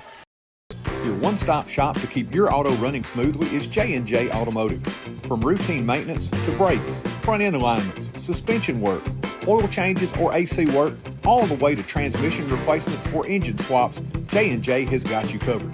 See Mr. Vince or Mr. Matt Jackson at their location at 1791 Highway 99 Chapel Hill, or give them a call at 931-364-5602. Keep your vehicle in tip-top shape at J&J Automotive. Whether you're looking to buy your dream home or sell your existing... And welcome back. Against the pressure again from Moore County. Raiderettes lead it by 4. Stallnecker gets it now to Warner in front court. Lady Rockets probably not the crisp way they wanted to get it into front court, but they'll take it. Hey, they got it across, and I'll take it. Smith reverses her dribble. Gives it up now to Inlow. Inlow spins against Fletcher. Can't get off the shot underneath Pope. Pope puts it on the floor and travel with it. I'll take that as well, T-Roy, because offensive-minded. What Caitlin Pope has realized is the same thing that we've all realized. With the Moore County's press, you're going to have to put the ball on the ground, you're going to have to dribble, and you're going to have to be offensive-minded, and I'm glad she's locked in on that idea. Harder up top, says check back in. Sharp now with it on the wing. Fakes against Smith, pulls the trigger from 15, got it. Sharp on the move. That was a tough jump shot. Sharp with 8, all here in the third quarter. Lead is 6. Stallnecker against the pressure, stepped on the sideline. Out of bounds. Turnover back now to Moore County as Brown will check in for the Lady Rockets, replacing Bailey. And what you talked about at halftime, T-Roy, lack of turnovers for the Lady Rockets. This applied pressure from the Raiderettes. More turnovers from the Lady Rockets. Harder, open 3, got it. Anna Harder, her first points of the night. And now the Raiderettes beginning to stretch that lead. It stands at 9, 39-30. Lady Rockets have it stolen away. Sharp puts it up and in. Sharp with 10. This is where the Lady Rockets, they have been tentative here in the third quarter. They have not been attacking. Brown open from 3, on the way, bang! Downtown, Josie Brown, and they needed that one. Lady Rockets will take a timeout and talk it over as they trail by 8. Your dream home or sell your existing home, experience matters. You need a realtor versed in handling everything from a multiple offer situation to negotiating the best price for a seller. With 35-plus years of experience, you need Vicki Kane on your side to help navigate your way. She works with buyers and sellers in all price points in Middle Tennessee, and she'll use that experience to simplify the process and make it hassle-free for her clients. Give her a call at 931-580-5924. That's Vicki Kane with Buddy Tankersley Realty and Auction. And welcome back. Moore County has responded much as we thought they would. A team many picked to be right in that thick of the single-A women's state championship picture. They come out here in this third quarter and have outscored the Lady Rockets 15-5. They have taken an 8-point lead now, but Lady Rockets, Josie Brown hit the three, stopped the bleeding there for a few minutes. Now they've got to regroup and try to find a way to punch back. Combination of things there, T-Roy. One, Moore County much more aggressive on defense, but they found their offense as well. The other side of that, the other part of that combination is the Lady Rockets starting to turn the ball over quite a bit. They got to find a couple people out there who want the basketball and secure and handling it. Yeah, and you talk about how you play. Lady Rockets are playing a little more tentatively against this pressure here in the second half. They have not attacked it like they did in the first half. Moore County Sharp gives it up. Graham open from three. This one no good. Rebound to Tucker. Back out now Sharp. Sharp double team. Fires out of that to Graham. Now back up top. Harder again from three. This one too strong. Rebound battle for inside. Graham takes it away and draws the foul. Couple of Lady Rockets battling themselves for the loose ball. Graham steps in, steals it away, and draws the foul. And the difference in the first half is the Lady Rockets was expecting contact, and they would go up and get the rebound, and they were secured. That time didn't show a lot of intensity about going to get that rebound. Toss on the way by Graham, good. Again, no learning process. Right now, you had that great first half. Now how do you follow it up against what you know is going to be an A look from Moore County? They've stepped up the intensity. How do you respond to that? Well said, T-Roy, and you knew, and we all knew, and the folks at home knew, Moore County, the Raiderettes, they got challenged in the locker room, and you knew they were going to come out different. Yeah, and I mean, take your hats off to them. They came out and have really played well here in this third quarter. Graham against Pope. Back out front now, Tucker with it inside to a post, and Graham knocked away by Pope. Good job by Kalen. And let's see, jump ball or a foul. We got a foul call on the reach in on Tucker. Hey, you needed that. You needed a play defensively, and Pope gave it to him. And you know the difference in that play? Pope came with a little more aggression, T-Roy, and had she gone about it a little differently, T-Roy, a little more gingerly, then it may have been called a turnover that time. So she went over there in an aggressive nature. You know, it's like baby brother and big brother. Baby brother picking on big brother for a while, and big brother says, you know what, I've had enough. But eventually there comes a day when baby brother says, you know what, I got enough confidence. I can hang in there with you. The battle is on. It's just a matter of having that confidence. Now where the Lady Rockets have got to find that kind of confidence. Foul on Sharp. So Sharp now has picked up her third. And here's the thing. Here's why they're having trouble. It was the primary coverage area back here in the backcourt, but the man from the baseline called the foul. He could see it from a different angle. Warner out top on the handoff in low. Cutting inside Warner. Nice catch, Camry. Brings it back out top now. Coach Wild calling out the play here. Now Smith with it on the wing. In low, back up top. Kinsley has not been able to get off a shot here in this third quarter. Fletcher really guarding her closely. In low, inside, goes to the left hand, off the window and in. And how patient was she that time? And I tell you what, she had to be very patient because, as you said, Fletcher was guarding the three-point line that time, and that meant Inlow had to get inside. Inside, ball knocked away by Pope, picked up by Inlow. Tried to funnel it to Warner. Out of bounds off the hands of Sharp. 7-point game. We're under a minute left here, third quarter. T-Roy, Coach Wilder, and Coach Tucker's going to have a conversation with them. Some of these passes we're making, there's no passing lane there, T-Roy, so we got to create a passing lane. Yeah, when you get that A pressure against you, don't lose your nerve. You got to be able to respond and keep your head against that kind of pressure. In low, thought about the three. Fakes, goes baseline. Now the cut to Smith, who puts it up, shot left short. Rebound battle for inside. We got a foul on Sadie Smith, and now Tucker trying to rip it away from Sadie. and the officials will step in quickly. And I tell you what, I know they have a foul there, T-Roy, but I want to credit Sadie Smith. Sadie Smith created a passing lane for Enlow that time, and that's all Coach Wild and Coach Tucker can ask. Give the young lady a passing lane. Instinct. Yes. Basketball instinct. And Sadie is a sophomore, right? Sophomore. She created a passing lane, and that's all you ask. Fundamentally sound. Final 30 seconds of the quarter here. 42-35 Raiderettes. Sharp will back it out now. Moore County will play for the final shot. Sharp against Warner. Kick left wing, Graham. Cross court it goes to Harder. They'll work it around. Sharp from three. Off the mark. Rebound right into the hands of Fletcher, who puts it up and in. Lady Rockets got to get it in. Had an opportunity. Warner at the horn, no good. And that's how we'll end this third quarter of action. Moore County takes the lead and stretches it here late in the quarter. We'll go to the fourth with your score. Raiderettes 44 and the Lady Rockets 35. Managing your finances can be overwhelming, but it doesn't have to be. At Moorhead Cheek P. LLC, we offer comprehensive tax and general accounting services for both individuals and businesses. From accurate tax returns to day-to-day accounting, our expert team ensures your financials are in order year-round. Let us handle the numbers so you can do what you do best. Call 931-246-4425 today. Peace of mind is just a phone call away. Moorhead Cheek P. LLC, your partner in taxes accounting every step of the way. First Commerce Bank aims to provide communities with competitive banking products that meet our customers' needs. But we don't stop there. We strive to provide our banking products with superior and unparalleled customer service. First Commerce Bank's mission is to be the best at serving our customers one opportunity at a time. Call 931-364-7888 or come by our location at 4641 Nashville Highway. Our friendly staff is here to help you find products and banking services to suit your needs best. First Commerce Bank, your first choice for hometown banking. Member FDIC and equal housing lender.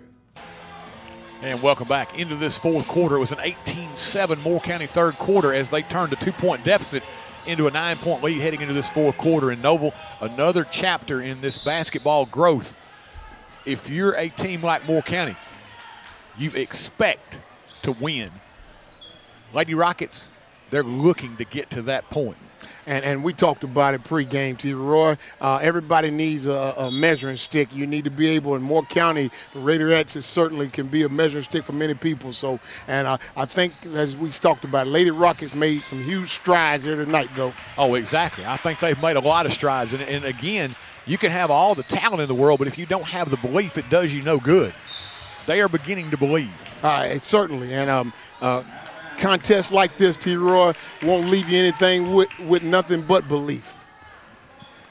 Again, district season is coming along, and you want to be playing at your best when you get to that point. This is another step in that process. I say Lady Rockets are certainly playing at their best, T-Roy. Trending upward, sir.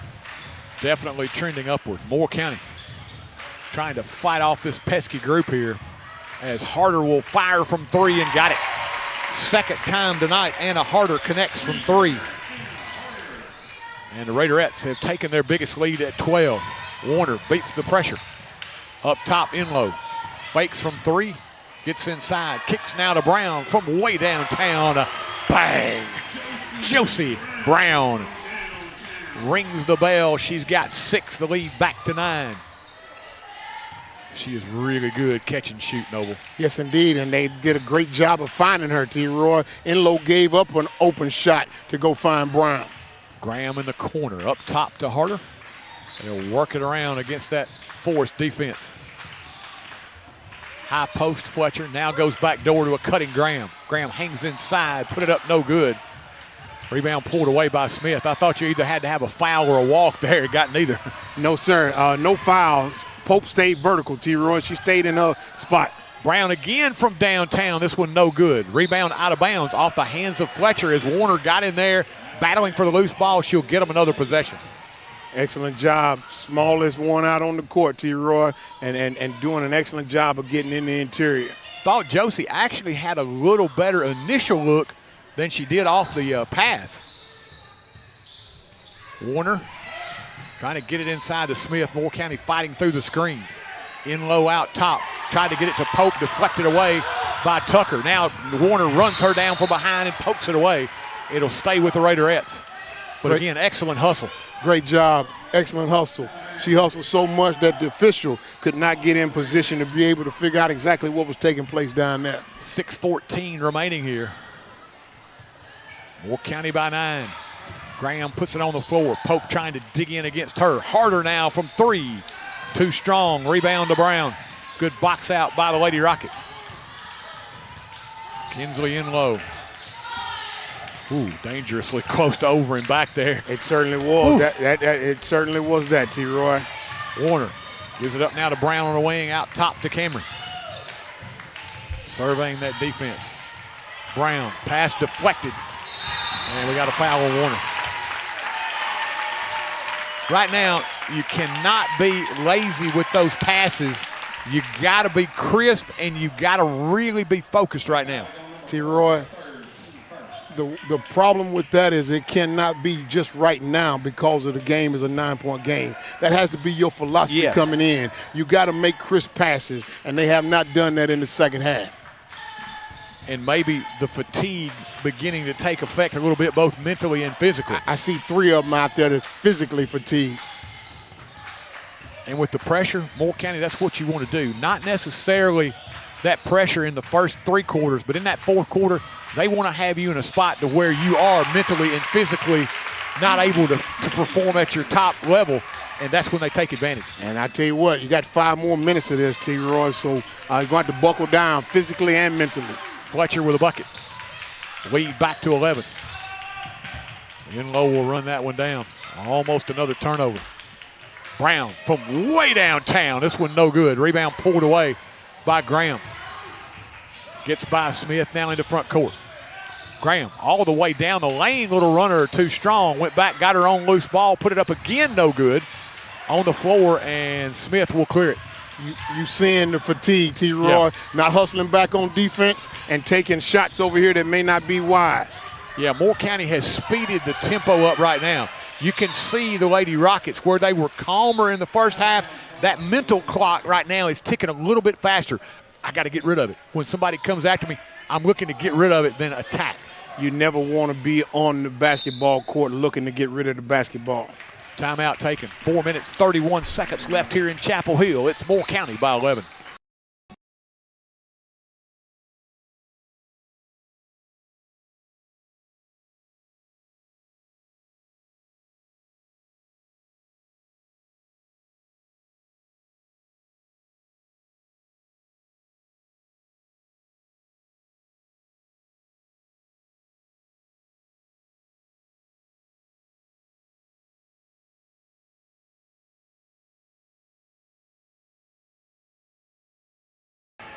And welcome back. Lady Rockets trying to close strong here. They trail by 11, 49-38, 4:31 left here, fourth quarter. In Noble again, we've talked about the fatigue beginning to set in now. They're going to have to push through, T-Roy. Just need a couple baskets so they can set up the defense. Brown from 3. This one a little short. Rebound, battle for, and we're going to have a foul on Josie as she went back and tried to get the loose ball. And I'm okay with that, Josie. There's a ball there. That ball is, everybody has access to that. I'm okay with that. Josie's third, team second of the quarter here. But right now, I'm sure Coach Wild is challenging those ladies on the bench. Look, ladies, I know it's a long night. We've had to go at a breakneck pace here. We are tired, but I got to have you push through. This is how we get better. You got to play up the competition to improve, T-Roy. And again, you know, being on the other side of that ledger, that's what we ran that same kind of pressure when I was in high school. And the coach would always say, look, we know we're going to run. We're going to be in better shape than you are in the fourth quarter. That's when we're going to wear you down. If we get steals and turnovers in the first 3 quarters, great. But it's that fourth quarter when we're going to win it. Harder gets inside, shot put up and in. Nobody got over there that time. Harder left open, puts it on the floor, takes it in and scores. Not only did they leave her open around the 3, they allowed her to march into the layup, T-Roy. And that's the thing. When they go back and have this conversation, if fatigue set in the end of the third quarter, that means Coach Wild and Coach Tucker tell the young ladies we can't be tired in February. In low from 3, she connects. First shot of the second half for Kinsley. She's got 20 now, and the lead back to 10.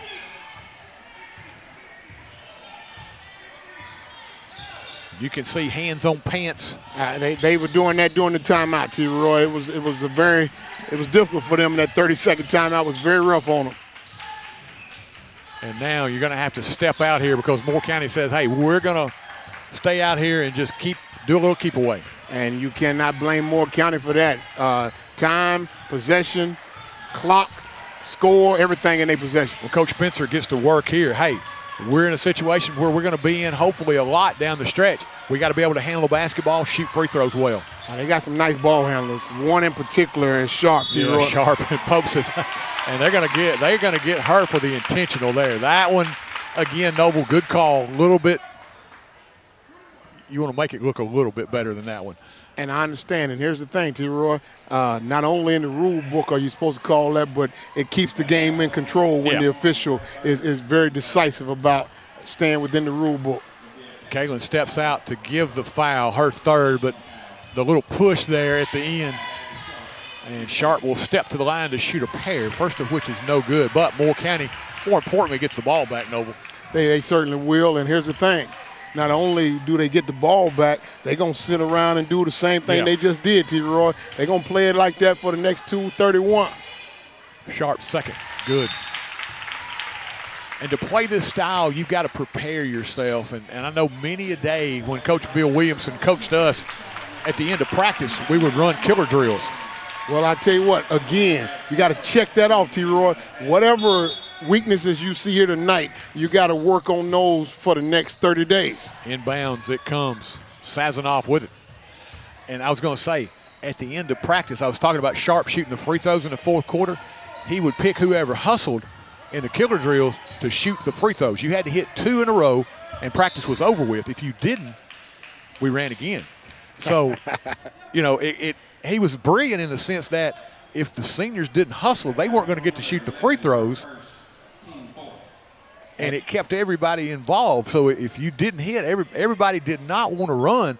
But we were like, hey, in the fourth quarter, we could shoot free throws because we had been there. We knew what it was like to be tired and shoot a free throw. See, in high school, y'all thought that was a physical thing he was doing. It was actually mental. Yes.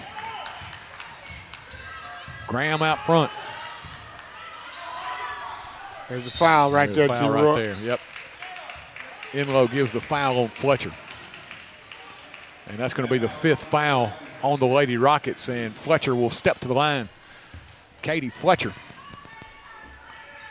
who's had a really solid night here tonight. She's got 14 as she steps to the stripe. 2:04 left here. And what's been impressive about Fletcher's game has been her defense. She plays a lockdown defense. That's that length you was talking about, T. Roy. She slides her feet excellent as well. Yeah, she was the one that was picked to kind of try to stem the tide on Kinsley Enlow, and Kinsley had Fletcher in her grill pretty much the whole second half. It was tough to her to find an opportunity. It was very difficult. She was hovering around that three-point line. Fletcher 1 of 2. Rebound pulled away by Smith. Enlow directing traffic against pressure again. Under 2 minutes left. Pass deflected. Picked up by Warner. 10-second count is on. They got to get it across. Warner to Enlow just in the nick of time. Kinsley down the lane. Tries to flip it up against Sazanoff. No good. Ball on the floor picked up by Harder. Harder in rear court. Rabin and Smith reaching in. Let's see who gets the foul there. Foul on Sadie. That'll be her 3rd, and we'll step back to the stripe for Moore County free throws with Anna Harder. Troy, do me a favor. When they come off of these free throws, I want you to keep an eye. Number 20, Graham, and number 13, Fletcher. Fletcher may be coming out, but they have length in the back in the back court, and the length is what they're using to put pressure on them, T. Roy. And not only are they lengthy, they have excellent footwork. Yeah. First free throw good by Harder. Ready for the second one. This one on the way and no good. Harder, though, good game off the bench. She's got 9 off that Raiderette bench. Minute and a half left, 13-point lead. Stallnecker gives it up now to Warner, who traveled the basketball Knew what she wanted to do, Noble, but she just couldn't get it down on the floor quick enough to avoid that travel. Yes, indeed. She had her head up. She seen some numbers that time, T-Roy. 2 white jerseys in her peripheral and tried to figure out what to do with it. Sharp in rear court. Pass deflected. Graham picks it up now. Harder in front court. Warner comes over and gives the foul. Camry now will pick up her 4th. And we'll step back to the line here again. You look here, Noble, late in this game, it's been 11, 12 points here throughout much of this 4th quarter. And it may, with the free throw, stretch out, but you got to feel like Lady Rockets are going to look at this and say, hey, this is another growth game. It's tremendous growth, T-Roy, because you got to keep in mind, you came into this contest, you reminded everybody it was 59-24 in that initial contest. Yeah. And then Moore County ride down here on the bus feeling real good about themselves. And then you wake them up and you let them know, hey, this ain't going to be the same type of contest. You ain't playing the same type of young ladies. Second toss, no good. Long rebound controlled by Moore County. Inside Harder, and she traveled it. Harder now 10 off that Moore County bench. 1:12 remaining. Alyssa Duval in the contest along with Addison Howes here. Warner. Camry into front court. Kick Howes. Now Stallnecker along the baseline. She'll put it up and in. Bailey Stallnecker now with 6. Lead down to 12. Under a minute. Little pressure by the Lady Rockets. Graham over the top. Sazonov inside. Shot put up and in. Tucker with the bucket. Bella Tucker now with half a dozen. They break the pressure again. Here comes Stallnecker. Stallnecker down the lane between defenders, and she'll draw the foul. Aggressive, always attacking is Stallnecker. I love everything about what I just seen in that time, T-Roy. Not only were they able to get the ball down the sideline there to Stallnecker. Stallnecker looked up and seen and surveyed the territory, T-Roy, and she found a way to split that defense and found a way at the line. Bailey's first free throw is good. 33.5 seconds left. Moore County will improve to 12-3. It will drop the Lady Rockets to 9-7. But once again, a step in the right direction. 30 seconds left here as Graham will bring it across the time stripe. Sharp against Howes. And Addison will get the foul with the hand check and send Sharp back to the line with 20.6 seconds left. Sharp 2 of 3 from the line. She's got 12, Noble, all coming here in the second half. She has been impressive. She has been the spark that the Raiderettes needed in the second half, T-Roy. She hit those 2 threes early in the quarter that sent them from down 2 to up 4, and they kind of turned it on after that. She ignited them right there, right out the gate, T-Roy. Sharp now with 14. The lead, 59-44, final 20 seconds. Can the Lady Rockets get one final bucket here? Stallnecker inside Duval. Duval against the double team inside the house. Back out front, Warner. 2-1. Got to get a shot off. They will not be able to do so, and Moore County will get out of here with a win, but it was not without some effort here tonight as the Lady Rockets put up a good fight before finally succumbing to the high-ranked Raiderettes of Moore County. Your final here in Chapel Hill, 59-44, as Moore County will improve to 12-3. We'll take a quick break, and we'll be back to preview your boys matchup coming up here on TC Sports 1. At Apex Bank, we're more than just your local bank. We're your neighbors and friends. For years, we've been committed to building stronger communities, one relationship at a time. From supporting our many small businesses to supporting all types of local events, Apex Bank is here, helping our community thrive. Because when our community succeeds, we all succeed. Apex Bank, investing in you, investing in our community. Apex Bank, member FDIC, and an equal housing lender. Chapel Hill's motto is moving forward with strong tradition. It sums us up well. As Chapel Hill grows with a forward vision, it remembers the things that made and continue to make here a great place to live. The mayor, board of aldermen, and town employees would like to wish all of our Rocket and Lady Rocket teams the best for this season.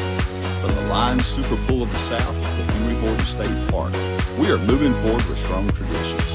Thanks for making Chapel Hill your home. And one more thing, go Rockets!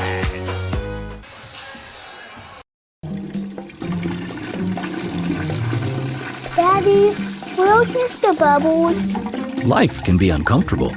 Well, Mommy and I... Your home doesn't have to be. Rheem makes it easy to find the heating and cooling equipment that's just right for your home. So whatever the season, whatever your budget, you can stay comfortable, even in the most uncomfortable situations. Feel comfortable all the time with the help of Clint's Air Care. Call today for guaranteed quality installation and service. Believe in family. Believe in your fellow man. Believe in daddy-daughter dances, home-cooked meals, and bedtime stories. Believe in honesty and an honest day's work. Believe that love and faith make the world a better place. We do, because we believe in you. We're Farm Bureau Insurance, and we don't just believe in Tennessee. We believe in Tennesseans. Farm Bureau Insurance, Tennessee's insurance company. See your local agents, Scott Bond or Troy Cashin. And welcome back as the Lady Rockets put up a valiant effort, but Moore County able to outlast the Lady Rockets by a final of 59-44. And Noble made an excellent point. Moore County scores 59 points in each contest this year against the Lady Rockets. The big improvement comes from the Lady Rockets. They scored 24 in the first game. They scored 44 here tonight, and making it much closer here for the Raiderettes as they pushed the Raiderettes. Led it at halftime. Raiderettes were able to stretch that lead to 9 at the end of the third, and finally to your final margin of 15, outscoring the Lady Rockets 33-16 in the second half. But for the Lady Rockets, again, proof that they are building something. And you said it, T-Roy. You said it almost at the end of the contest, talking about building something you can build off of. I know you can make numbers say what you want them to say, and you can find some numbers and make the narrative whatever you want, but the narrative is real clear to me, T-Roy. First contest, 59-24. Second contest, 59-44. Clearly, there's an improvement for the Lady Rockets. And let's take a look at those final scoring totals tonight. First of all, for the Raiderettes, they were led in scoring by Katie Fletcher, one of 3 Raiderettes in double figures.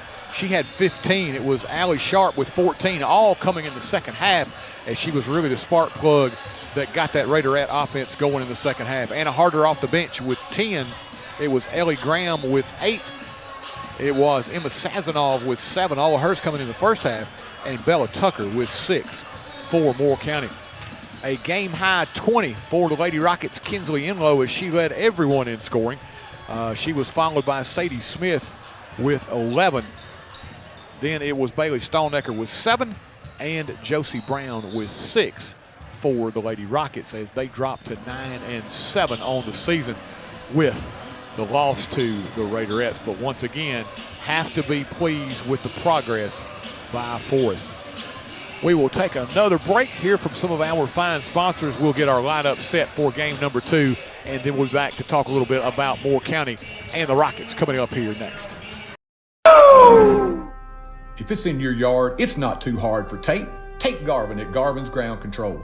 Gravel driveways, landscaping, backhoe work, garden turning and lawn mowing, Garvin's Ground Control has got you covered. Quality workmanship and reasonable pricing make Garvin's Ground Control the heavyweight champion of ground control in the mid-state. He is the Ric Flair of lawn care, Mr. Tate Garvin. Give him a call, 931-703-7997. That's Garvin's Ground Control. He's a real big dude. There's always something new to try at Brooks Grocery. Sure, they've got all your everyday needs, the best meat department anywhere, and quality boar's head meats in the deli. But they've also got a great hot bar with a wide selection of steaming hot favorites, and they even have a selection of sushi. They sprinkle in brand new offerings and Brooks favorites like Jack's Trail Mix and a huge selection of tasty candies. All this with that special hometown touch. Find your next favorite food at Brooks Grocery. Your one-stop shop to keep your auto running smoothly is J&J Automotive. From routine maintenance to brakes, front-end alignments, suspension work, oil changes or AC work, all the way to transmission replacements or engine swaps, J&J has got you covered. See Mr. Vince or Mr. Matt Jackson at their location at 1791 Highway 99 Chapel Hill, or give them a call at 931-364-5602. Keep your vehicle in tip-top shape at J&J Automotive.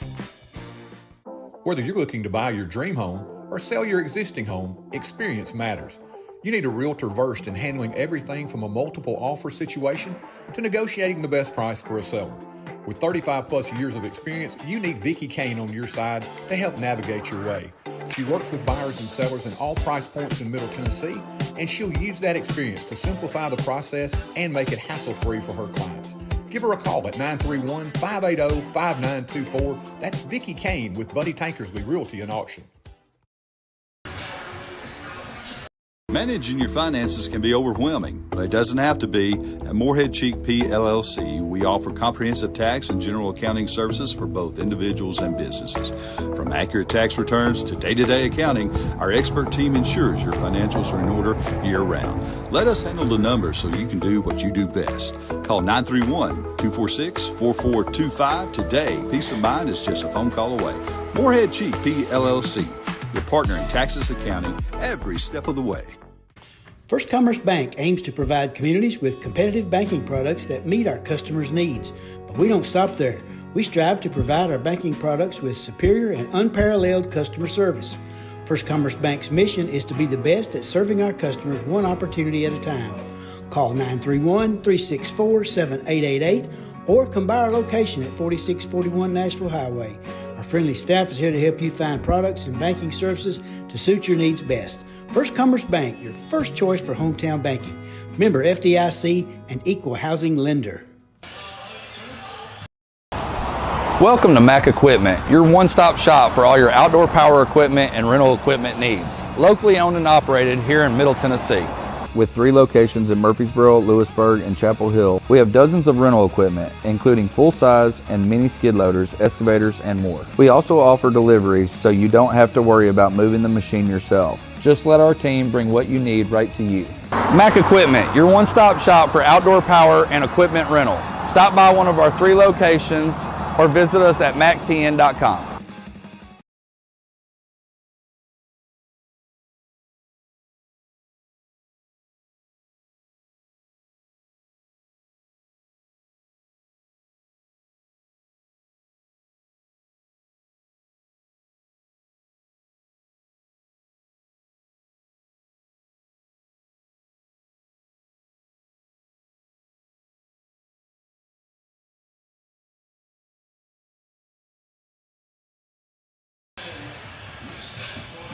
Lewisburg Animal Hospital, your pets are not just patients, they are family. We lovingly care for pets and ensure their comfort during their visit. Just ask our Forrest mascot, Rocket. We offer preventative care, surgery, dentistry, internal medicine, boarding, and grooming services to help your pet feel and look their best. Lewisburg Animal Hospital is proud to keep Rocket happy and healthy so he can cheer on his Forrest Rockets. Don't try to be a do-it-yourself electrician. At Elite Electrical, our team of licensed professionals brings precision and care to every project. Whether it's residential upgrades or a light commercial installation, we've got you covered. From rewiring homes to installing energy-efficient lighting for businesses, our expertise shines through in everything we do. Trust Elite Electrical to power your world with safety and excellence. Elite Electrical, your trusted partner for quality electrical services. And welcome back as we get set for game number 2 here tonight. It will pit the 4-9 Forrest Rockets taking on the 1-11 Raiders of Moore County. Noble, big development, of course, in game number 2 is the Rockets will have to try to get the job done tonight without Tristan Goad. That's quite a task. As Mr. Evans told you, even Mr. Evans has a certain admiration for Gold. But I tell you what, I'm glad to be able to see the young man physically in my presence. So I hadn't heard anything, hadn't seen him. So I'm glad to be able to take these glasses I have and be able to lock in on him. But they will have to match up with Moore County without Tristan Gold this evening. Yeah, nasty spill he took in that loss to Grundy County. And we saw it, and Alex talked about it as well. just really tough to keep your focus after seeing that injury to go. Least thing in your mind at that point is probably finishing out that game. Yes, indeed. And I tell you what, something he said that was real clear, T-Roy, he's been friends with Gold for a long time. So when you start talking about small communities like we have in Marshall County, I don't care which school you select, but all of them going to be small schools because of the small community. But what that translates to is you talking about young men, young ladies who've been going to school with each other for a long period of time, and all that conversation where you know personal things about them, but to see them go down, you kind of lose a little piece of yourself, T-Roy. So being able to do that, and I want to tip my hat, if I can, Coach Rumley and Coach Loyal, for them to be able to bring those young men back out of the locker room at halftime and to be able to put them a product out on the court, and for them young men to be able to show pride in their school and in their community to continue to play that contest until it was in. I tip my hat to those two men for whatever they said to those young men there. Yeah, and that's so tough. And I'll say this, Noble. I think as much as they had a hard time dealing with what happened on Friday night, I think they will be focused that much more in trying to pick up a win and pick up Tristan here tonight. I tell you what, I think they focus probably got back in, they had a clear focus. Just like me, T-Roy, with these glasses, I can focus on Tristan there. It puts my mind at ease that I can see that the young man is at a good place. Once they found out that he was at a good place, we're talking about young men. You talk about it all the time when you and I having conversations and trying to figure out how young men are going to be able to continue to operate and maneuver in situations at the age they are. But you're talking about these young men here at this age to be able to know that their friend, as Evan say, a teammate is good, he is physically and medically in a good place, then they probably put that behind them and they got back to thinking about basketball again. Yeah, Coach Rumley is saying, let it snow, let it snow, let it snow on Friday. That's the one player or one bunch here tonight that's saying, I hope it snows a foot, because that gives Tristan an extra few days of rest. And I tell you what, he'll probably be, as you said, he'll be beating down the door of the head coach and assistant coach, Coach Loyal and Coach Rumley. He'll be beating their door down to try to figure out how to get back into this contest. And obviously he got to be medically cleared. He'll have that conversation with his family. But I know he's looking at the schedule and looking forward to an opportunity to play. And maybe next week from today or something, or next week he'll be able to get in the contest. And with that being said, let's take a break. We'll take one final commercial spot, and then we'll be back with your starting lineups as we get set for game number 2, Forrest and Moore County here on TC Sports 1. At Apex Bank, we're more than just your local bank. We're your neighbors and friends. For years, we've been committed to building stronger communities, one relationship at a time. From supporting our many small businesses to supporting all types of local events, Apex Bank is here, helping our community thrive. Because when our community succeeds, we all succeed.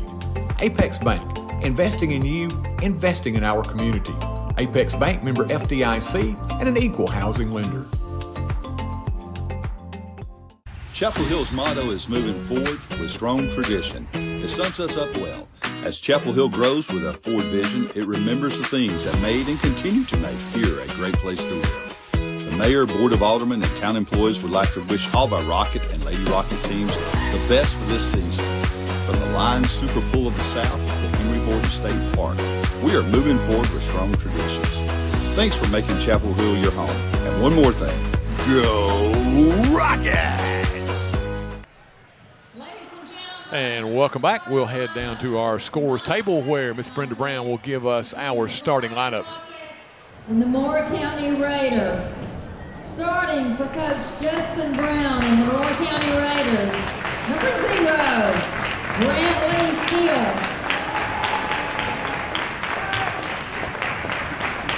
Number 2, Colton Murray.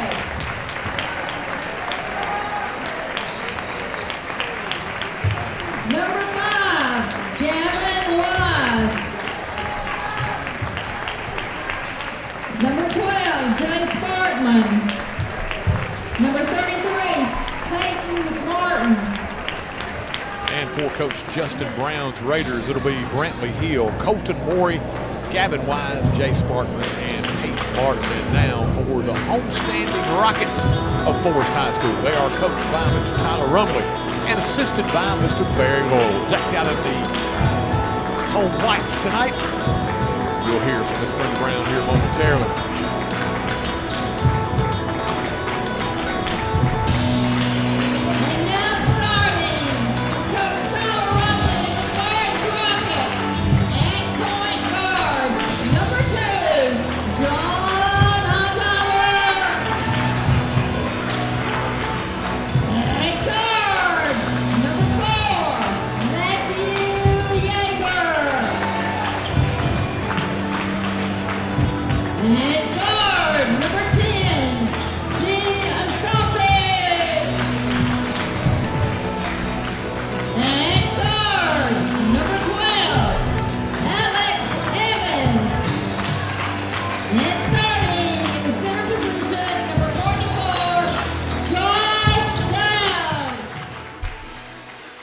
And those are your starting lineups for the Rockets. It'll be Yeager, Dowd, Astolfi, John Hightower, and Alex Evans. And the more important question becomes, where do you find your bench play tonight?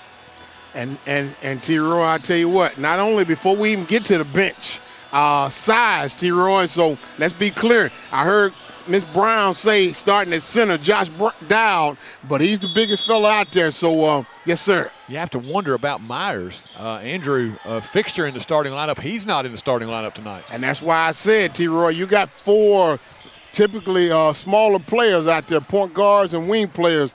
Dowd is the big man, so everybody else is small for the starting five for the Rockets. Moore County begins man-to-man. Evans inside Dowd. Dowd backs his way in. Tried to get rid of it. Ball knocked away and picked off by Sparkman. Thought he wanted to go up with that one, though, and I think when he got airborne, he decided he wanted to try to pass it. And he turned around and seen a defender there, and he looked for a pass, someone to pass it to, and no one entered the passing lane. Wise puts it on the floor, had it poked away, got it back now in the corner. Deep three is good from Morey. Colton Morey gets the Raiders on the board. Evans baseline, swings it Astolfi from three. This one off the heel, no good. Rebound tipped by Dowd into the hands of Astolfi, and we got to travel.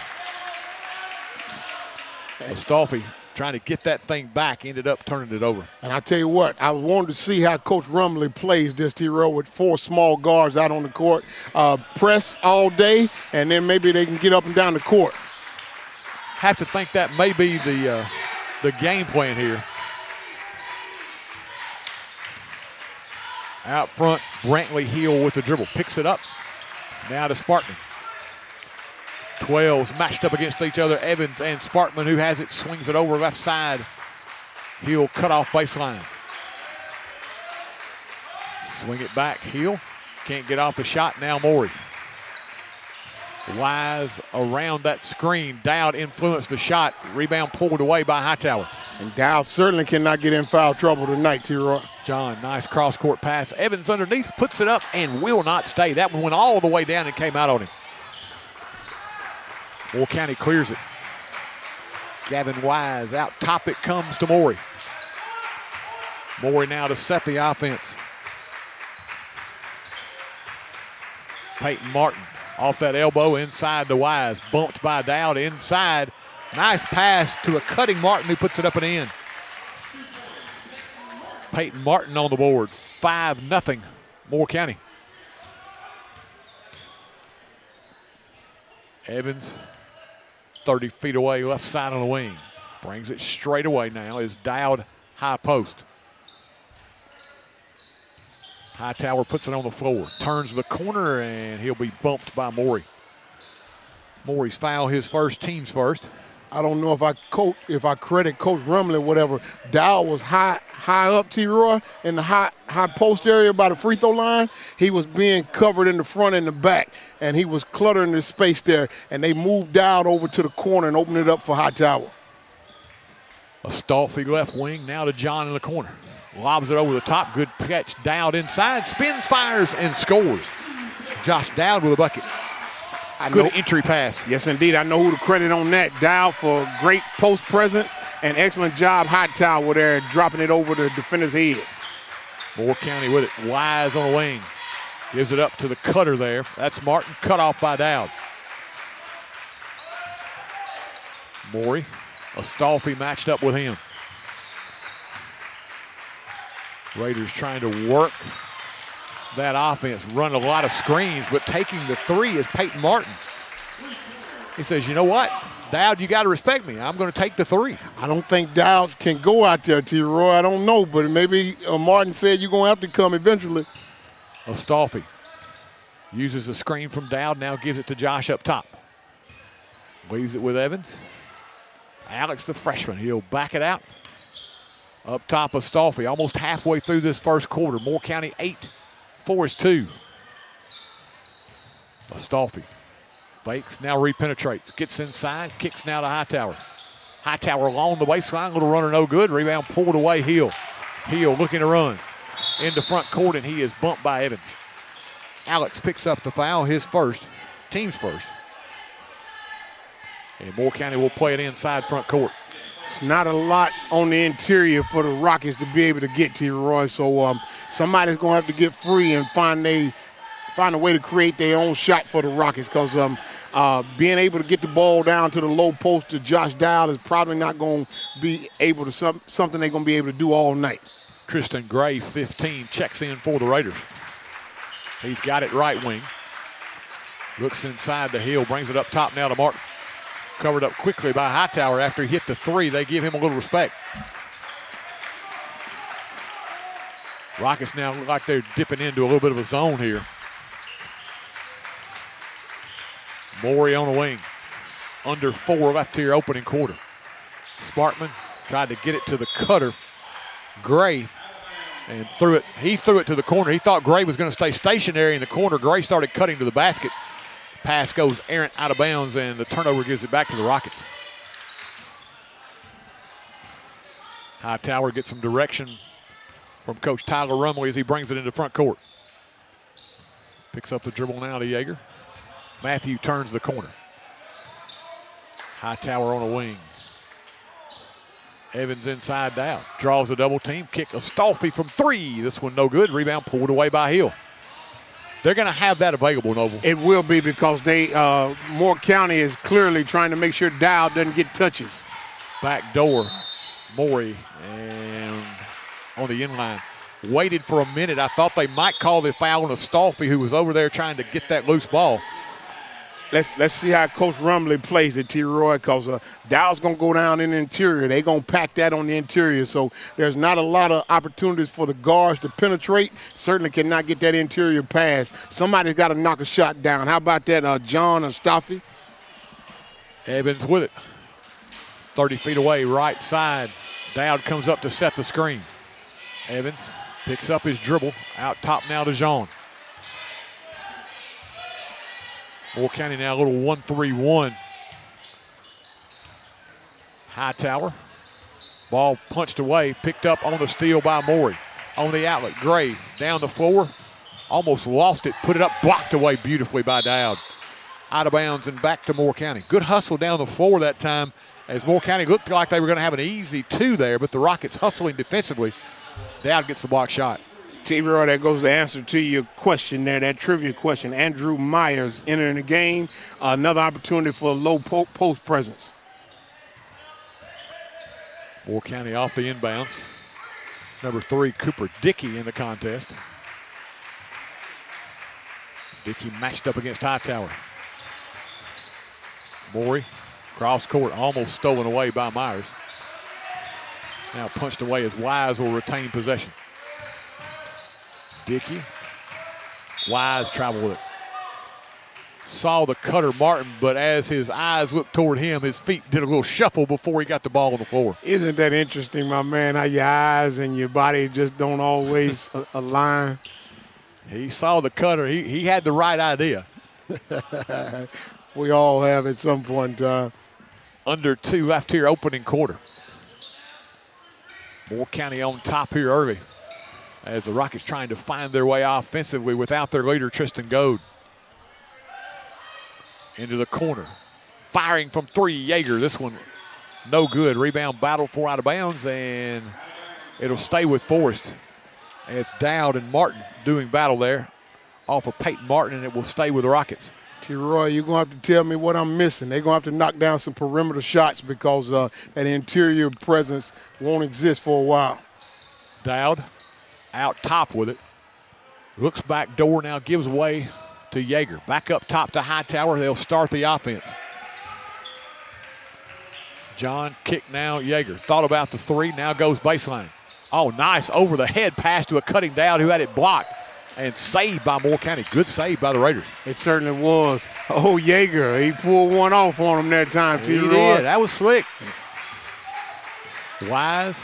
Martin fires again from three. This one no good. Rebound to Myers. Dowd running the floor. Yeager hustling that way. Hightower on the wing.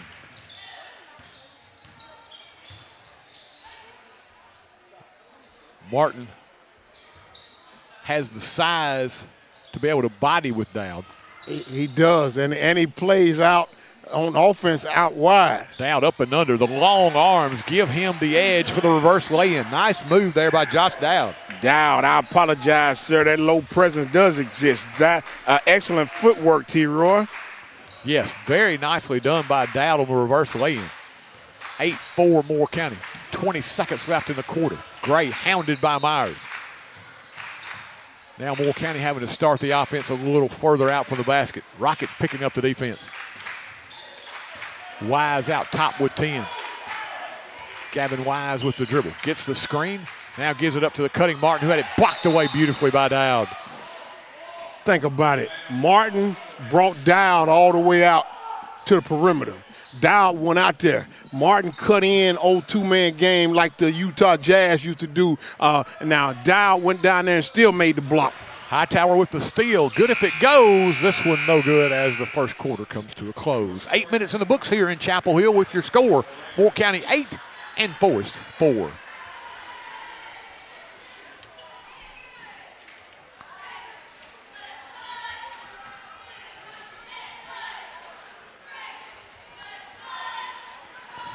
Hey, Jace. Daddy, where's Mr. Bubbles? Life can be uncomfortable. Well, Mommy and I... Your home doesn't have to be. Rheem makes it easy to find the heating and cooling equipment that's just right for your home. So whatever the season, whatever your budget, you can stay comfortable, even in the most uncomfortable situations. Feel comfortable all the time with the help of Clint's Air Care. Call today for guaranteed quality installation and service. Believe in family. Believe in your fellow man. Believe in daddy-daughter dances, home-cooked meals, and bedtime stories. Believe in honesty and an honest day's work. Believe that love and faith make the world a better place. We do, because we believe in you. We're Farm Bureau Insurance. And we don't just believe in Tennessee, we believe in Tennesseans. Farm Bureau Insurance, Tennessee's insurance company. See your local agents, Scott Bond or Troy Cashin.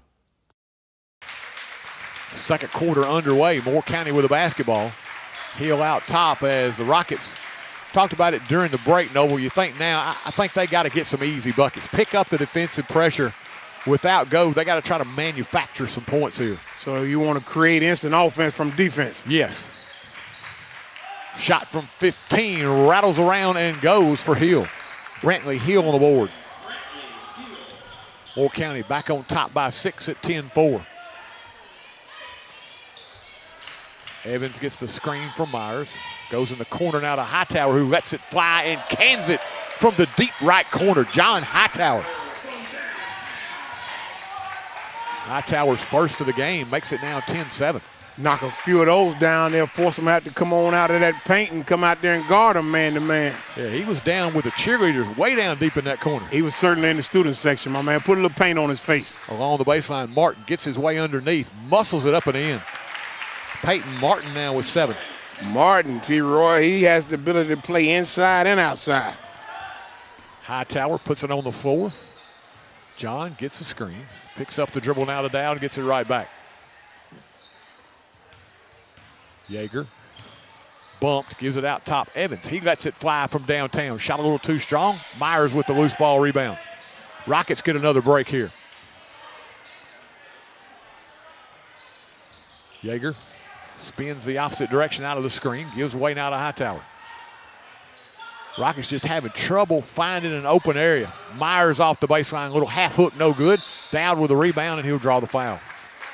That's where they're going to need the big fella tonight. And let's be clear, on this possession, Myers got the initial rebound with his length, and then Dowd got the second rebound with his length.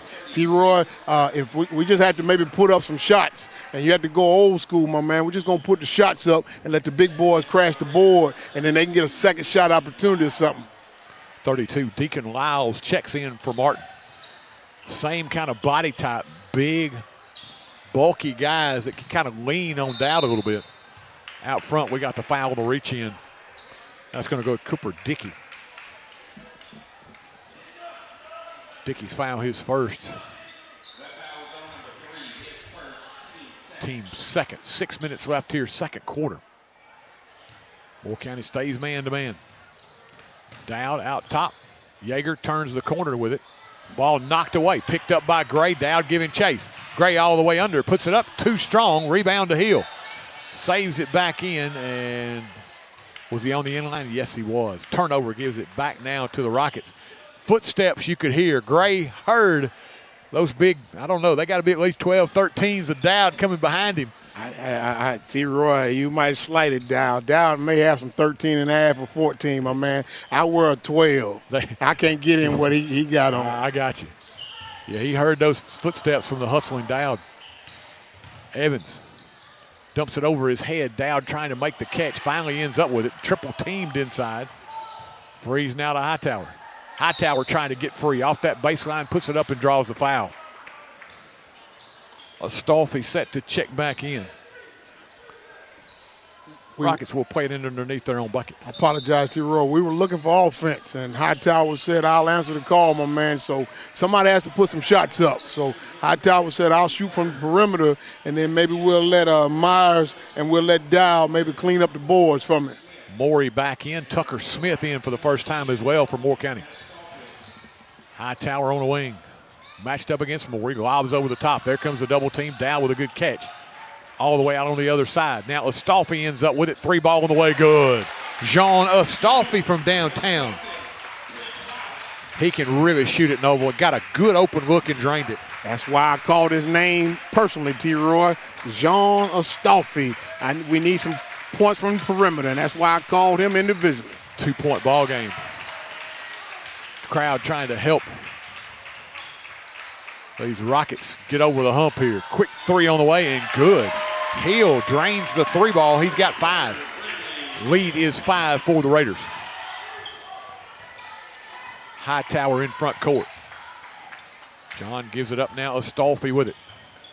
Big hand check out there. They could have called a foul a couple of times that time on Smith. Deep 3. Yeager no good. Rebound to Smith. Smith gives it up now. Gray. Right back to Smith. Interesting you said hand check, T-Roy. The official looked at the coach and told him he had it. He just didn't call it. He told him to get it cleaned up. This one's going to be off a Hill. Runs it down in rear court, and that is over and back. Yep, off a Hill. Coach Brown wants to chat with the official. Right now, Noah, if I've got the press in my book right now, well, they got Gray out of the game. Gray and Smith, to me, didn't look to be very sure ball handlers, so I thought maybe that might be the time to try to challenge them. I like how you look at the game, my man. You're looking for any advantage you can get. Yeah, you're just trying to look for a spark right now. That's it. Myers on the wing. Out front, pass intercepted by Hill. Hill against Yeager. Spins in the paint, puts it up, and no good. Went back, got his own loose ball rebound, and got volleyball spiked by Dowd. Sparkman with the rebound, falls away and got it. Jay Sparkman with a bucket. Dowd with a big block, and Coach Rumley needs a timeout. Timeout on the floor, 3:39 left here, second quarter. Moore County by 7. If it's in your yard, it's not too hard for Tate. Tate Garvin at Garvin's Ground Control. Gravel driveways, landscaping, backhoe work, garden turning and lawn mowing, Garvin's Ground Control has got you covered. Quality workmanship and reasonable pricing make Garvin's Ground Control the heavyweight champion of ground control in the Mid-State. He is the Ric Flair of lawn care, Mr. Tate Garvin. Give him a call, 931-703-7997. That's Garvin's Ground Control. He's a real big dude. There's always something new to try at Brooks Grocery. Sure, they've got all your everyday needs, the best meat department anywhere, and quality boar's head meats in the deli. But they've also got a great hot bar with a wide selection of steaming hot favorites, and they even have a selection of sushi. They sprinkle in brand new offerings and Brooks favorites like Jack's Trail Mix and a huge selection of tasty candies. All this with that special hometown touch. Find your next favorite food at Brooks Grocery. And we're back. Rockets trying to find a little momentum here before halftime. They trail by 7, 17-10 as they bring it in. Hightower, Dowd, Myers, Astolfi, and Yeager, the 5 on the floor for the Rockets. Moore County stays man-to-man. Yeager tried to fire it to Astolfi, threw it behind him out of bounds, and those are the things that drive you nuts as a coach. I don't know much basketball, T-Roy. You'll be able to explain it to the folks better than mine will, but Coach Rumley did his part. He came out and spreaded the offense out to try to get a little cushion on the interior that time. Right now, too many unforced errors for the Rockets. They're not taking nearly as good a care of basketball as they usually do. Inside, Lyles puts it up and in. Deacon Lyles on the board. His first 2 of the game, and the lead now is 9 for Moore County. Look at the offense, T-Roy. They spread them out, giving Dowd an opportunity for one-on-one, hopefully. But, Noble, here's the other thing. There's a lot of standing around right now for the Rockets. You're pretty easy to guard if you're standing still. Well, that's you don't have to be guarded, T-Roy. Dowd inside, a little fall away, no good. Rebound pulled away by Moore County. Sparkman clears it now to Morey. You watched that last one. It went inside to Dowd. Nobody moved. Well, you taught me a lot about basketball. Somebody has to be offensive-minded out there. Morey backs it out now with the dribble against John Hightower. 2:25 left here, second quarter. Inside on the cut, Sparkman on the baseline. Nice pass inside to Hill. Had the ball knocked away. We got a jump ball situation. It'll go to the Rockets. Clear.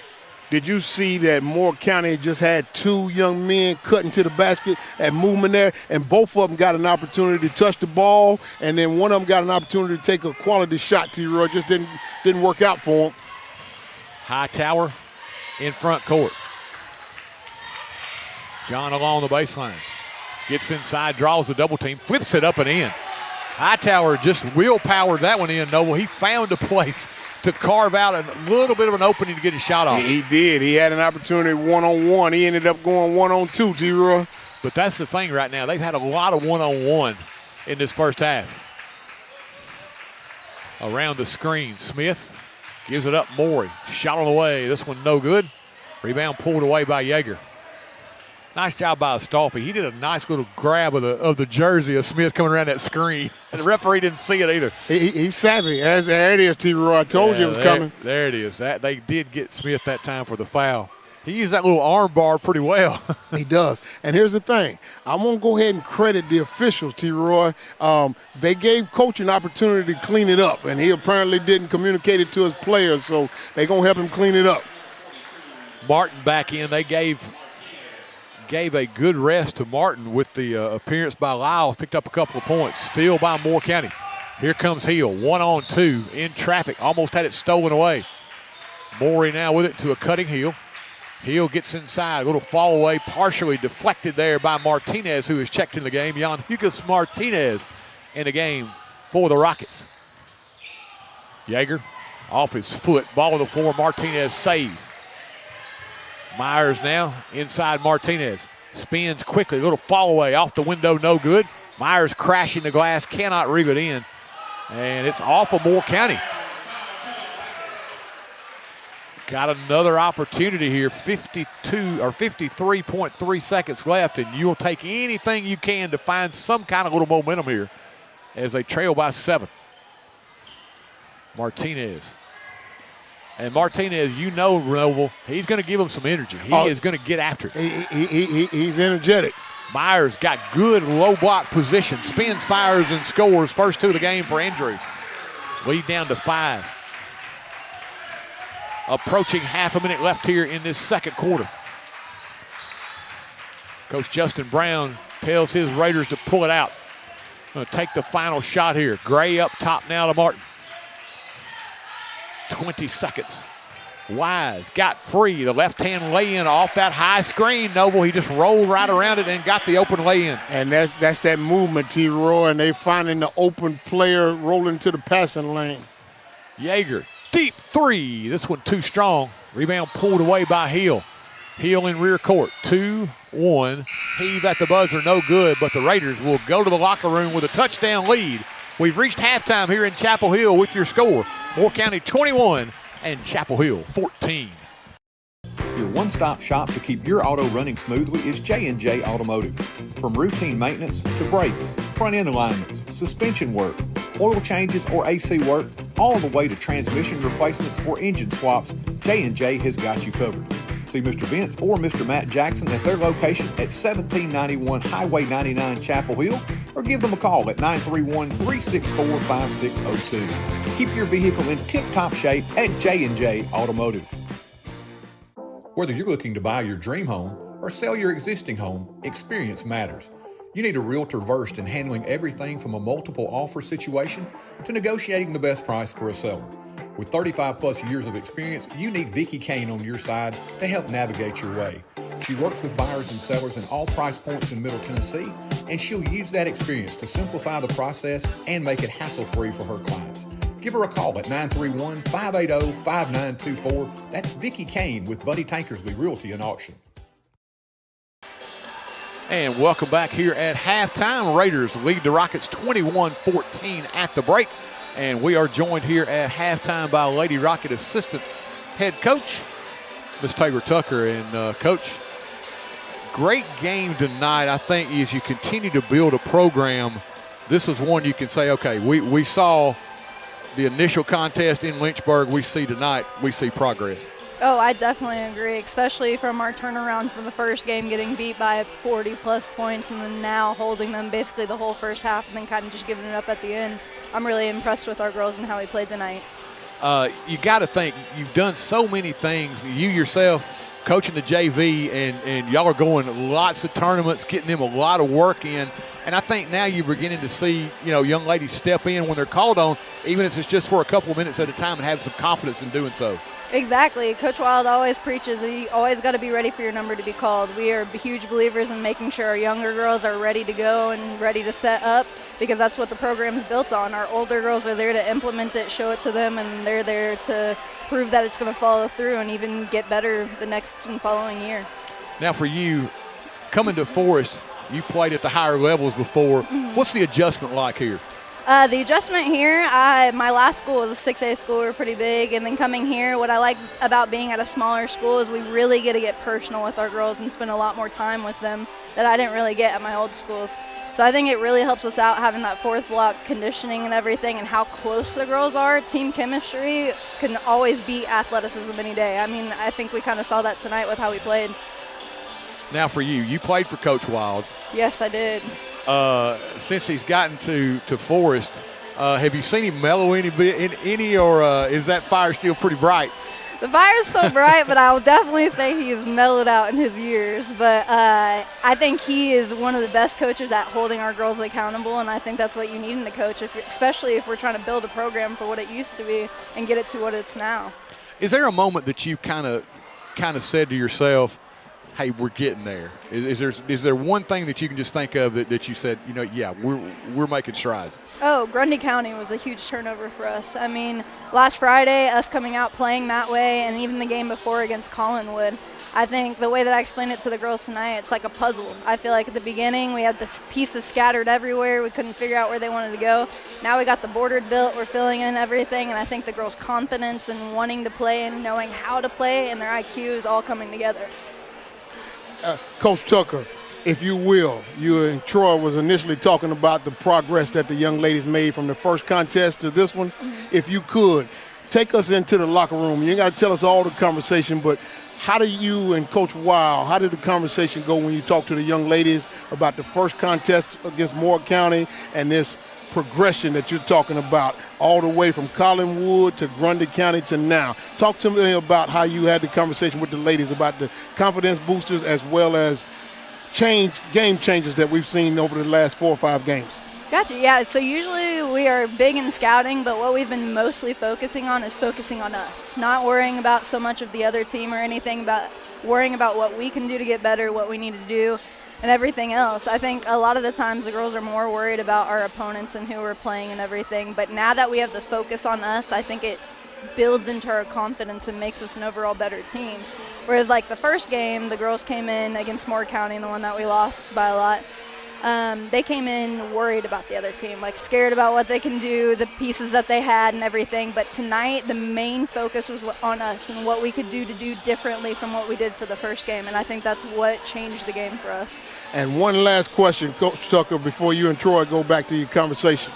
When you left Grundy County with that good feeling that everyone had, talk to us who didn't get a chance to go on the bus ride home. What was the bus ride like all the way back to Chapel Hill after that Grundy County win? I wish I could talk about that, but sadly I drove the van for the JV girls, so I wasn't there. I'm sorry, I apologize. No, you're good. I was just looking for some of that energetic conversation and how the young ladies was feeling in the vibe. But I tell you what, let's change it up. The next opportunity you were able to get with them and the next time y'all had practice, what was the energy like the next time you had a practice after that win? Oh, that next practice that we had, you could just see the accountability that they were holding for each other and just setting their own standards higher than what they used to before is just amazing. It's not so much as me and Coach Wild pushing them anymore, it's them wanting to get better rather than us wanting them to get better. How do you walk the line tonight? Because I know inside you're like we are. You're thinking, hey, that was a big step in the right direction, and you don't want to walk in ever and go, hey, we lost, but that was great. So how do you walk that line? Exactly. So what we like to try to do is like we're huge into stats, kind of just pointing out like what we need to do, what we need to work on. So we always go in there, we talk about the negatives, and then we go and focus on the positives. So we always want to talk about what we need to do to improve, what we need to do better, but then we talk about the growth that we had from the first game to now. So we don't always want to just focus on, oh, hey, that was a loss. We can't take any more of those. But we also don't want to just be like, hey, we never thought we could beat them, but now we got close to beating them. Yeah. It's still a little like slap on the wrist, but also like a pat on the back, like, wow, I'm really impressed with you guys. Coach, we are certainly happy to have you. Glad for all the success that you've had. We hope we can keep both of you around here for a long time. Oh, I hope to be here for a long time, as long as Coach Wild will be here and have me. It's been an absolute pleasure. It's been amazing talking with you guys. Hey, Coach Taylor Tucker here at halftime. We'll take a commercial break, and then we'll be back with your halftime stats and more here on TC Sports 1. Managing your finances can be overwhelming, but it doesn't have to be.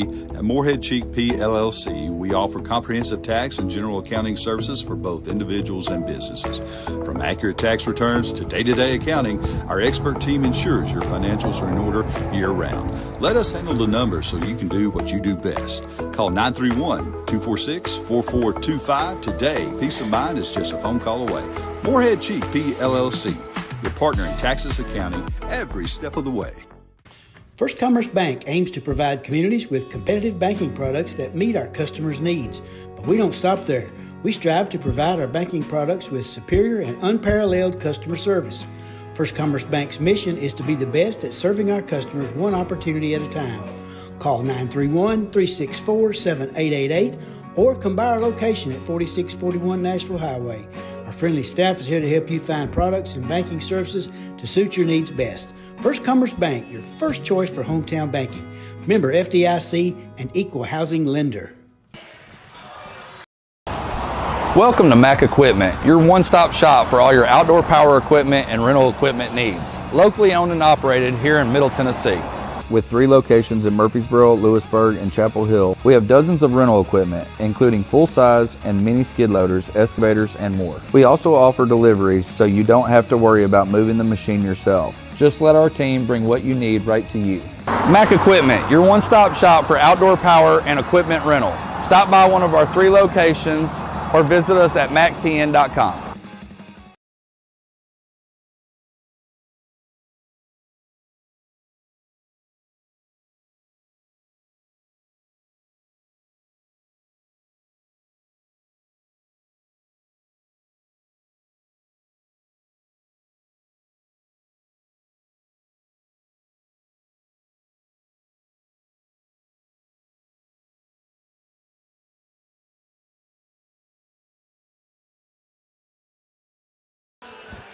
And welcome back here at halftime. Not a lot of scoring to talk about in that first half.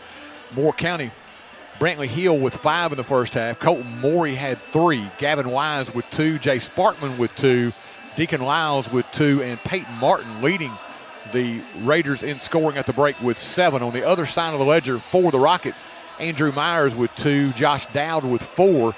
John Astolfi with 3. And John Hightower leading the Rockets at halftime as he had 5 for Forrest. 21-14 as we get set here for this third quarter in Noble. Quite simply for the Rockets, they got to find some offense in this second half. And I'll tell you what, Coach Rumley and Coach Loyal have done their part, T-Roy. I've seen them make some adjustments, and it just need to be executed by the players. I've seen them come down, they spread the offense out, tried to work the ball to the interior, but they just got to those X's and O's they have drawn up just got to be executed. So, as you said, got to find some offense. So, maybe a conversation where they'll put a little extra pressure on defense and try to transition into offense. Noble, last couple of possessions, they did get one inside to Myers with a nice turn from about 5. I want to see a lot of that here with both Myers and Dowd in the game here to begin this third quarter. They got 2 big post players, as you just alluded to. Wise, left wing against Yeager. Rockets man-to-man. Sparkman comes out firing his 3-ball off the mark. Rebound Martin inside. Martin powers it up and in. Peyton Martin now with 9. Unassuming is when you see Peyton Martin, you just don't want to necessarily, you won't think of a football player, but he leading scorer in the contest. Exactly. Dowd puts it on the baseline, flips it up. Shot no good. Myers goes high for the rebound. His foul no good. Rebound now to Martin, and here we come the other way with Hill. Lead pass, tried to get it to Sparkman, overshot him, and the turnover sends it back the other way with Forrest. Rockets down by 9 here, looking for a little momentum. Let's see the offense, T-Roy. Let's see if they try to work it down to one of the big men. Evans on the wing. Hightower, now they go low block, double team quickly by Moore County, and a foul committed by the Raiders. But you can tell they do not want to let those post players beat them. They certainly don't. Now, I tell you what, that's the beautiful thing about it. I love an old chess match. Coach Rumley, Coach Loyal said, hey, we want to work it in the interior. Moore County said, we're not going to give you the interior, so let's just see who can win at their best at their game. Hightower on the wing, gives it up now. Evans lost the handle, got it back. Now Dowd, one-on-one, fall away over Martin Good. Off the window for Josh Dowd, he's got half a dozen. That was the first time really he had one-on-one coverage, Noble, and he won that battle. He had size advantage, ball control, body control, nice bank off the glass. Ball knocked away. Yeager, good defense against Wise. Now he reaches in, picks up the foul. Matthew Yeager with the foul, his first. Hey, I don't mind that at all. Trying to pick up after you had a good offensive possession, try to turn them over defensively, get that run going. Yeah, he just wasn't able to get to that ball that time. Yeager did an excellent job of getting it loose. Just wasn't the first one to the basketball. Brantley Hill out top between the circles against Alex Evans. Martin high post. Swing it now, Hill. Evans goes for the steal. Now the Rockets trying to step out in those passing lanes a little bit. And we got a bump. I think it'll go on Evans here. Let's see. He didn't get his feet together. It will be on him, T-Roy. Alex Evans will pick up the foul, his second. I tell you what, Evans brought something to my attention. I think he may know it. The young man he's guarding does not want to go left-handed, T-Roy, so maybe Evans will be able to swipe his pocket. There you go. Went for the steal, didn't get it. Hill behind the back to Wise off the baseline. Out front pass stolen away. Evans against Hill now, one-on-one. Goes by with the Euro step and got it. Nicely done by Evans. He said he's been doing this since 7th grade, man. Evans on the blow-by there. He's got his first bucket of the game and the lead down to 5. Pressure in the basketball again. In the corner, Martin thought about it, and now Coach Brown will take a timeout as he wants to stop the little mini run here. 5:24 left here, third quarter. Rockets back within 5. Lewisburg Animal Hospital, your pets are not just patients, they are family. We lovingly care for pets and ensure their comfort during their visit. Just ask our Forrest mascot, Rocket. We offer preventative care, surgery, dentistry, internal medicine, boarding, and grooming services to help your pet feel and look their best. Lewisburg Animal Hospital is proud to keep Rocket happy and healthy so he can cheer on his Forrest Rockets.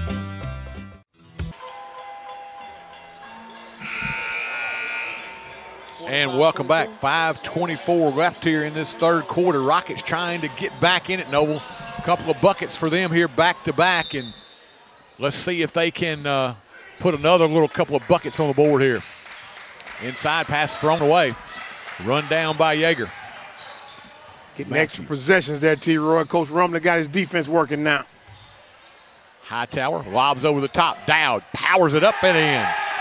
Good job by Dowd, and Noble right now, he has no fear of anybody being able to come in and alter his shot. Excellent foot movement down there, but another beautiful entry pass, T-Roy. 6 in a row for the Rockets. They trail now by 3 at 23-20. Under 5 left here third quarter as Astolfi gets set to check back in. They've got Dowd out front now. They've gone to that lineup, and it's been pretty successful with him out front on the top of that zone. Sparkman fires from the corner and ends the streak.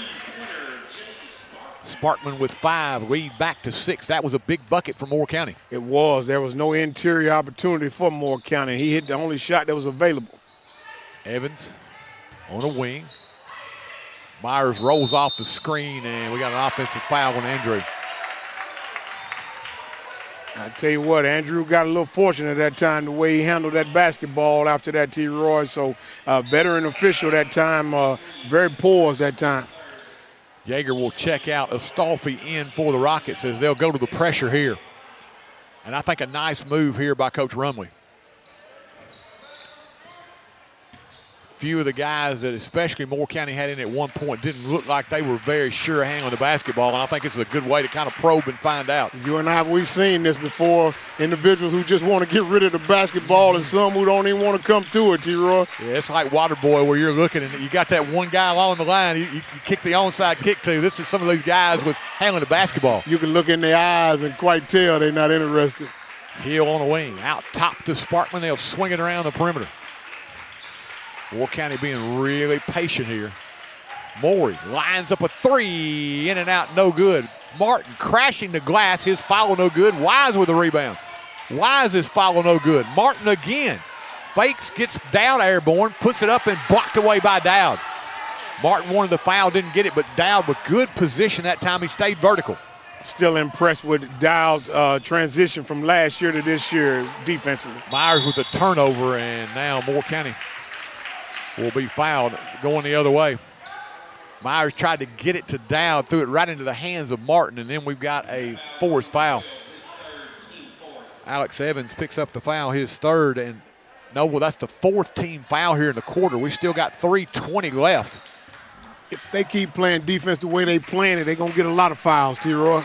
Yeah, Moore County, they're saying, hey, we'll stop the clock for you, and if you'll stop it for us, we'll take a few. They got Martin in free that time. Back door, Noble. He's in double figures, got 11. I think people they underestimate Martin a lot, T-Roy.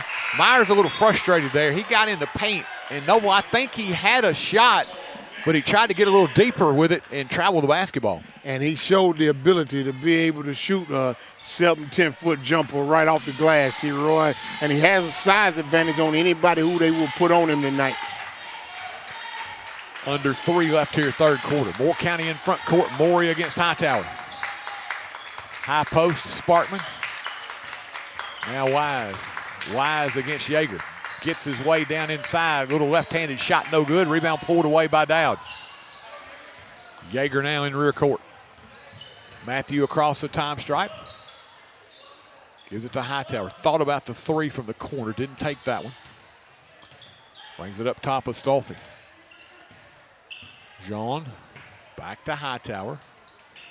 Gets the screen from Myers. Kick now Astolfi. Dowd free throw line. Pulls from 15. Off the window and the bank is open. Josh Dowd deposits another 2. He's in double figures with 10. With a nice touch like that, he doesn't have to put himself in harm's way, T-Roy. He don't have to be 3 or 4 feet away from the basket. Shooting like that, T-Roy, with a nice soft touch, he can put up 15 a night. Yeah, he was confident. Didn't look away. Martin baseline, leans and scores. He got by 2 Rocket defenders on that baseline, and that's what you don't want to see. And he's crying for a foul. You don't want to see that either. Astolfi shot blocked inside, but we got a foul. John Astolfi now will step to the line to shoot a pair. Did you see how nimble Martin was with his footwork, the little quick turn, and put that ball up over top of the cylinder that time? I could see how you could underestimate the fella when you look at him when he comes out there, T-Roy, but he can play some basketball. You remember Popeye Jones? Yes, I do. You know, he's got that same – you first looked at Popeye and you're like, man, he's just a fat dude. He can't play. And same thing with Martin. He looks like Clark Kent. He plays like Superman, you know. He's getting the job done. Hey, you mess around, play some horse with him, and take your lunch money, my man. Exactly. Astolfi missed the first, second one on the way and good. Jean now with 4. 30-22 Moore County, 1:40 left here in the third as they've done a good job. Lyles came in and spelled Martin, gave him a good little break. So they have gotten him good minutes here. And he's been super productive. I didn't know what word you were going to use, but he has been very effective. 13 for Martin. He's got it on the wing. One dribble now, Gray with it. He's back in the contest along with Smith. Moore County's used their bench effectively here. Smith quickly slides it to Morey. Now Gray. Smith in that corner inside to Martin and got a foul. Let's see who this one's going to go on. It's going to go on to Astolfi. Jean's first. And that's going to be the 5th team foul. They're going to shoot 2 here. 1:12 left here in the third. And if you're Moore County, you're like, hey, that's a godsend for us right now. Certainly is. And once the Rockets decided they were going up tempo with this defense, you either going to get some that's going to be clean or some that the official going to call. So there will be opportunity to shoot free throws. Tucker Smith hits the first. Ready's now for the second. It's on the way and too strong. Rebound pulled away inside. There's that man again. Martin puts it up and we got a foul on Dowd. Josh's first of the night, but it's going to be Martin to the line for a pair. And 2 teams that are struggling to score, Noble, you want to see all those free trips to the free throw line you can get. You certainly do, T-Roy. And I know folks may get tired of it, but his name is Peyton Martin, number 33, T-Roy. He is a basketball player in a football body. He's not Peyton Martin. No, he ain't no Peyton. Now, he didn't. Did you say Peyton? No, that's Peyton. Missed a couple of free throws there, so he proves there is one area of his game maybe that not quite up to the other. 31-23, we're under a minute. Hightower on the wing. John matched up against Morey, and we got Astolfi taking a spill as he gets tied up with Gray. That'll be the 3rd team foul on Moore County.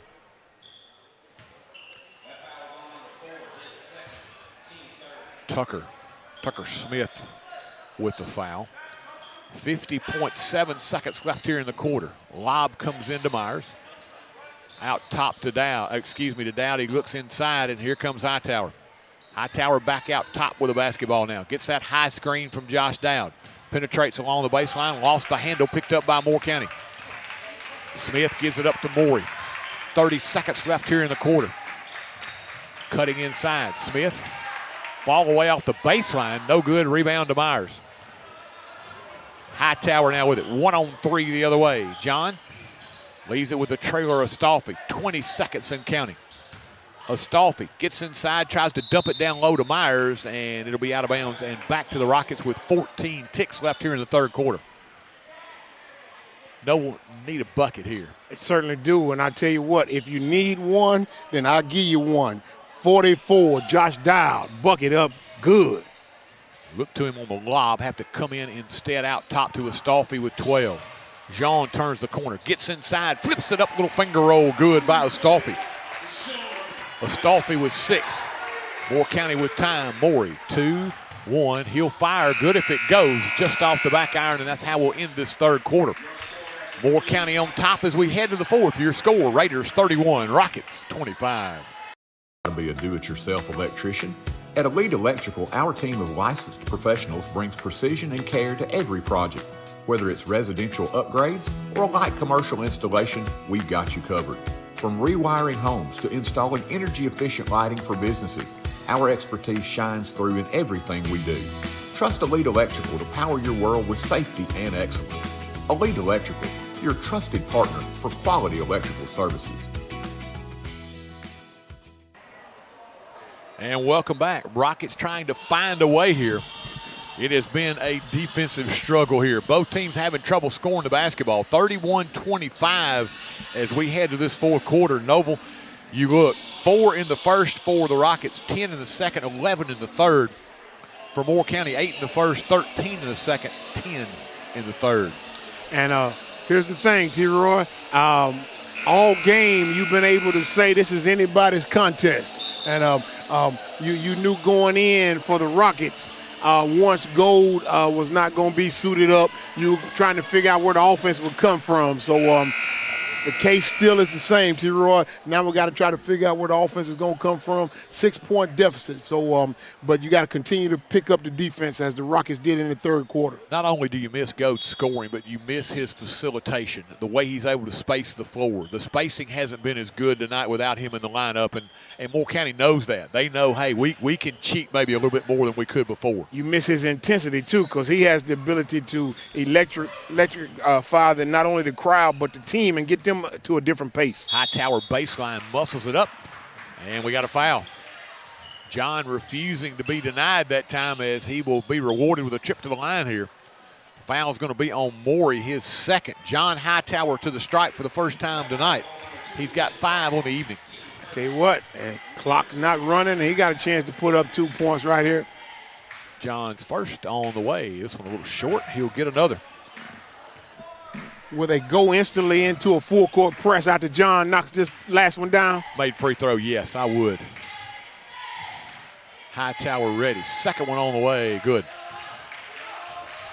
Hightower now with 6. Lead is 5. A little pressure here. Heel to Morey into front court. Martin on the wing. There's kind of a little token pressure there. They didn't come with that good hard trap that time. They didn't. I tell you what, you don't want to tire yourself out. High post Martin, back door. Cutter is Gray.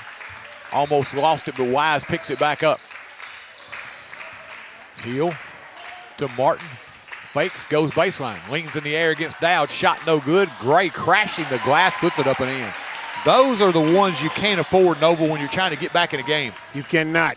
Dowd did his part. Somebody got to secure the rebound. Dowd to a cutting Hightower, puts it up, shot no good. John's tip got it. Hightower said, right in the backyard. I missed that one, I'm going right back. They were looking for offense. Hightower said, fourth quarter, I'm ready.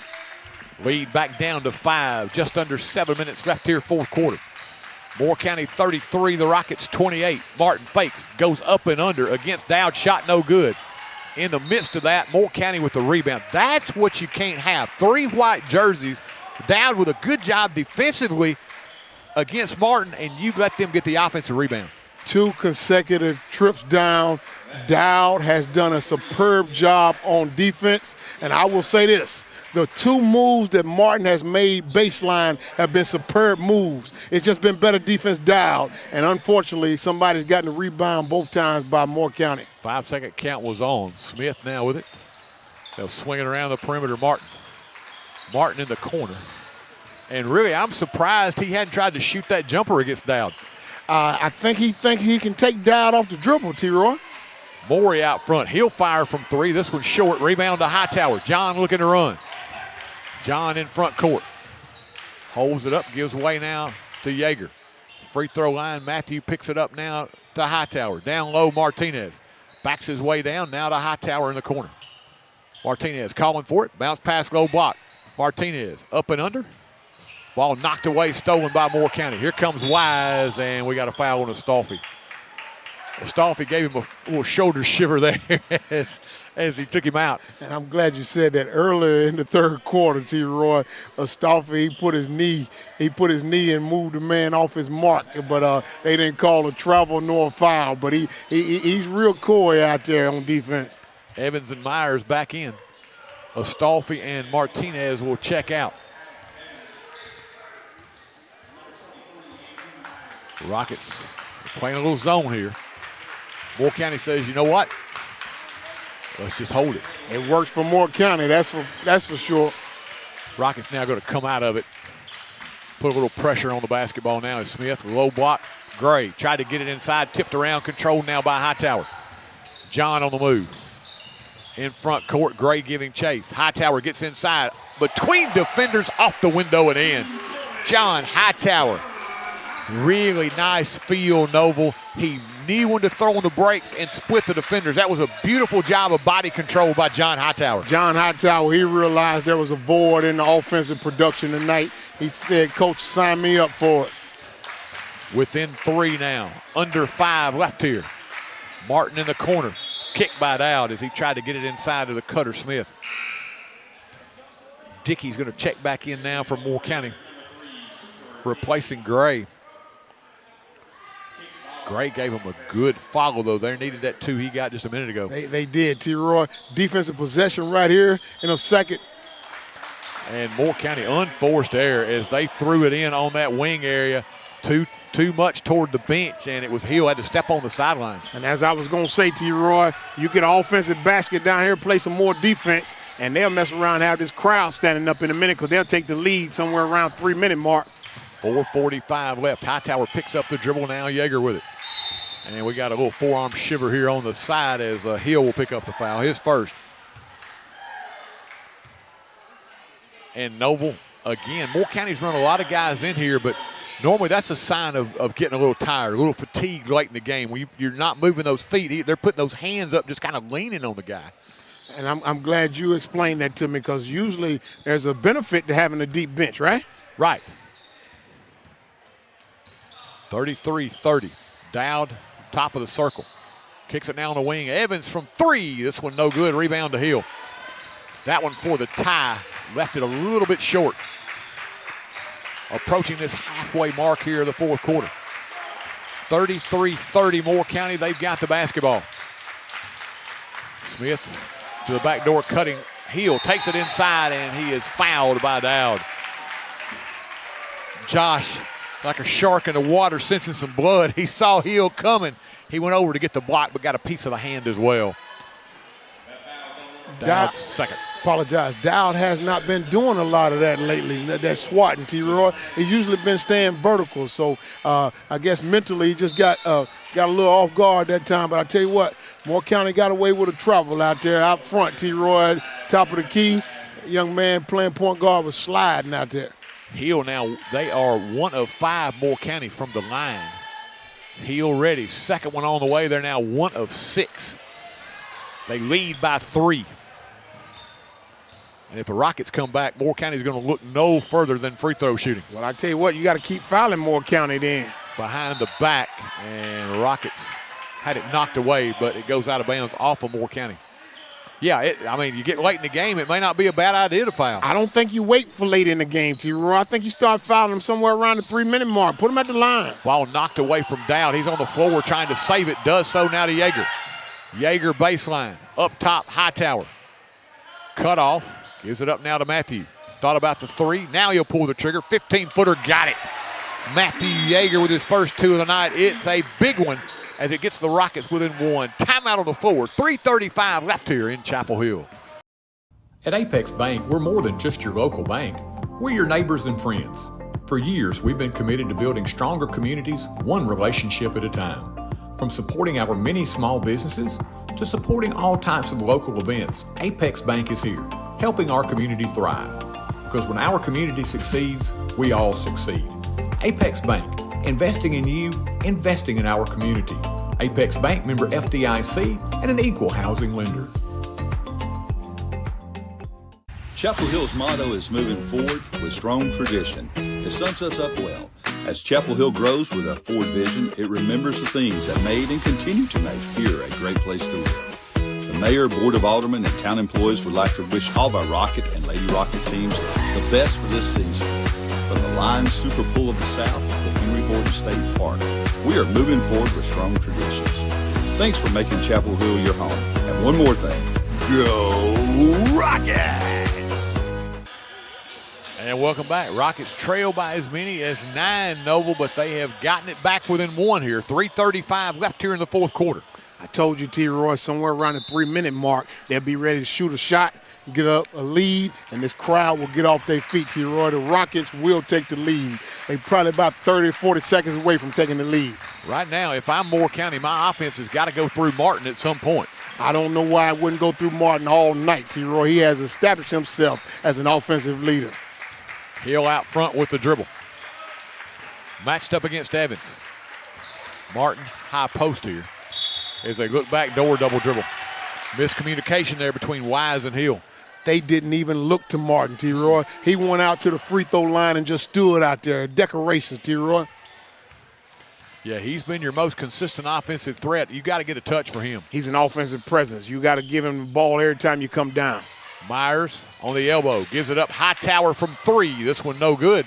Evans saves it back in, but Martin will clear it for Moore County. Here comes Smith on the move. To Dickey now, back to Smith. Almost traveled with it. Yeah, it's a lot of sliding going on out there. I'm not sure exactly what is it, they footwear or the floor, but it's a lot of squeaking. Hill up top. We got a foul on the reach by Evans. That'll be 4 now on Alex. So he's got to be careful from here forward. That is 3 team fouls on the Rockets. Or now 4, excuse me. I apologize. They communicated that to him, Evans, from the bench, T-Roy. He knows what his situation looks like. 4 team fouls on the Rockets, and it may not be a bad thing, to, as we talked about, to put Moore County on the line. They're 1 of 6 as a team from the stripe. I'm thinking you put them at the line, T-Roy. Morey, open 3, got it. That was a big one. Colton Morey, his second of the night, and the lead now back to 4. You can disagree with me, but that shot don't go down if you put them at the line. But I know that philosophy don't work well for a lot of folks. Hightower out top now to Yeager, approaching the 2-minute mark. Raiders by 4. Dowd, baseline against Martin. We got a block. Dowd took it hard that time. Martin steps over just a little bit late getting there. He picks up the blocking foul. 3rd team foul, non-shooting foul, as the Rockets will play it in underneath their own bucket. And need a basket here, T-Roy, go into full court press. Lob in up top, Myers with it. To Dowd, now let's see what they can do off this set. Looking back door, instead they come on a wing to Hightower. Lob it inside Myers, spins, a little up and under, can't get off the shot. Now Yeager. Yeager pulls a little mid-range 15-footer too strong. Long rebound pulled away by Myers, and now we got a little extracurricular afterwards. As we got a foul inside. Non-shooting again. It's going to be on Wise. That'll be his 2nd. Team's 4th. So both of these teams on the next foul committed by the opposing will go to the line. Timeout taken by the Rockets. We'll take it as well. 4-point game here in Chapel Hill. Daddy, where's Mr. Bubbles? Life can be uncomfortable. Well, Mommy and I... Your home doesn't have to be. Rheem makes it easy to find the heating and cooling equipment that's just right for your home. So whatever the season, whatever your budget, you can stay comfortable, even in the most uncomfortable situations. Feel comfortable all the time with the help of Clint's Air Care. Call today for guaranteed quality installation and service. Believe. And welcome back. Quick reset for you. 1:44 remaining. 36-32 Moore County. Possession arrow in favor of the Raiders. Team fouls 4 apiece here in the quarter. So the next foul will send the other team to the line shooting a pair. And hey, as you said, bore down the free throws, but we got to get a little closer in this contest with a basket here. Tried to get it to Yeager underneath. Gray got a hand on it, out of bounds, and back to Forrest here.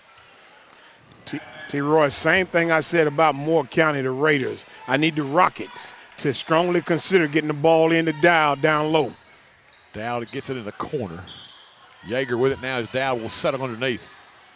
Evans on a wing. Pass tipped and stolen away. Gray to Smith, and now Morey into front court. Minute and a half left.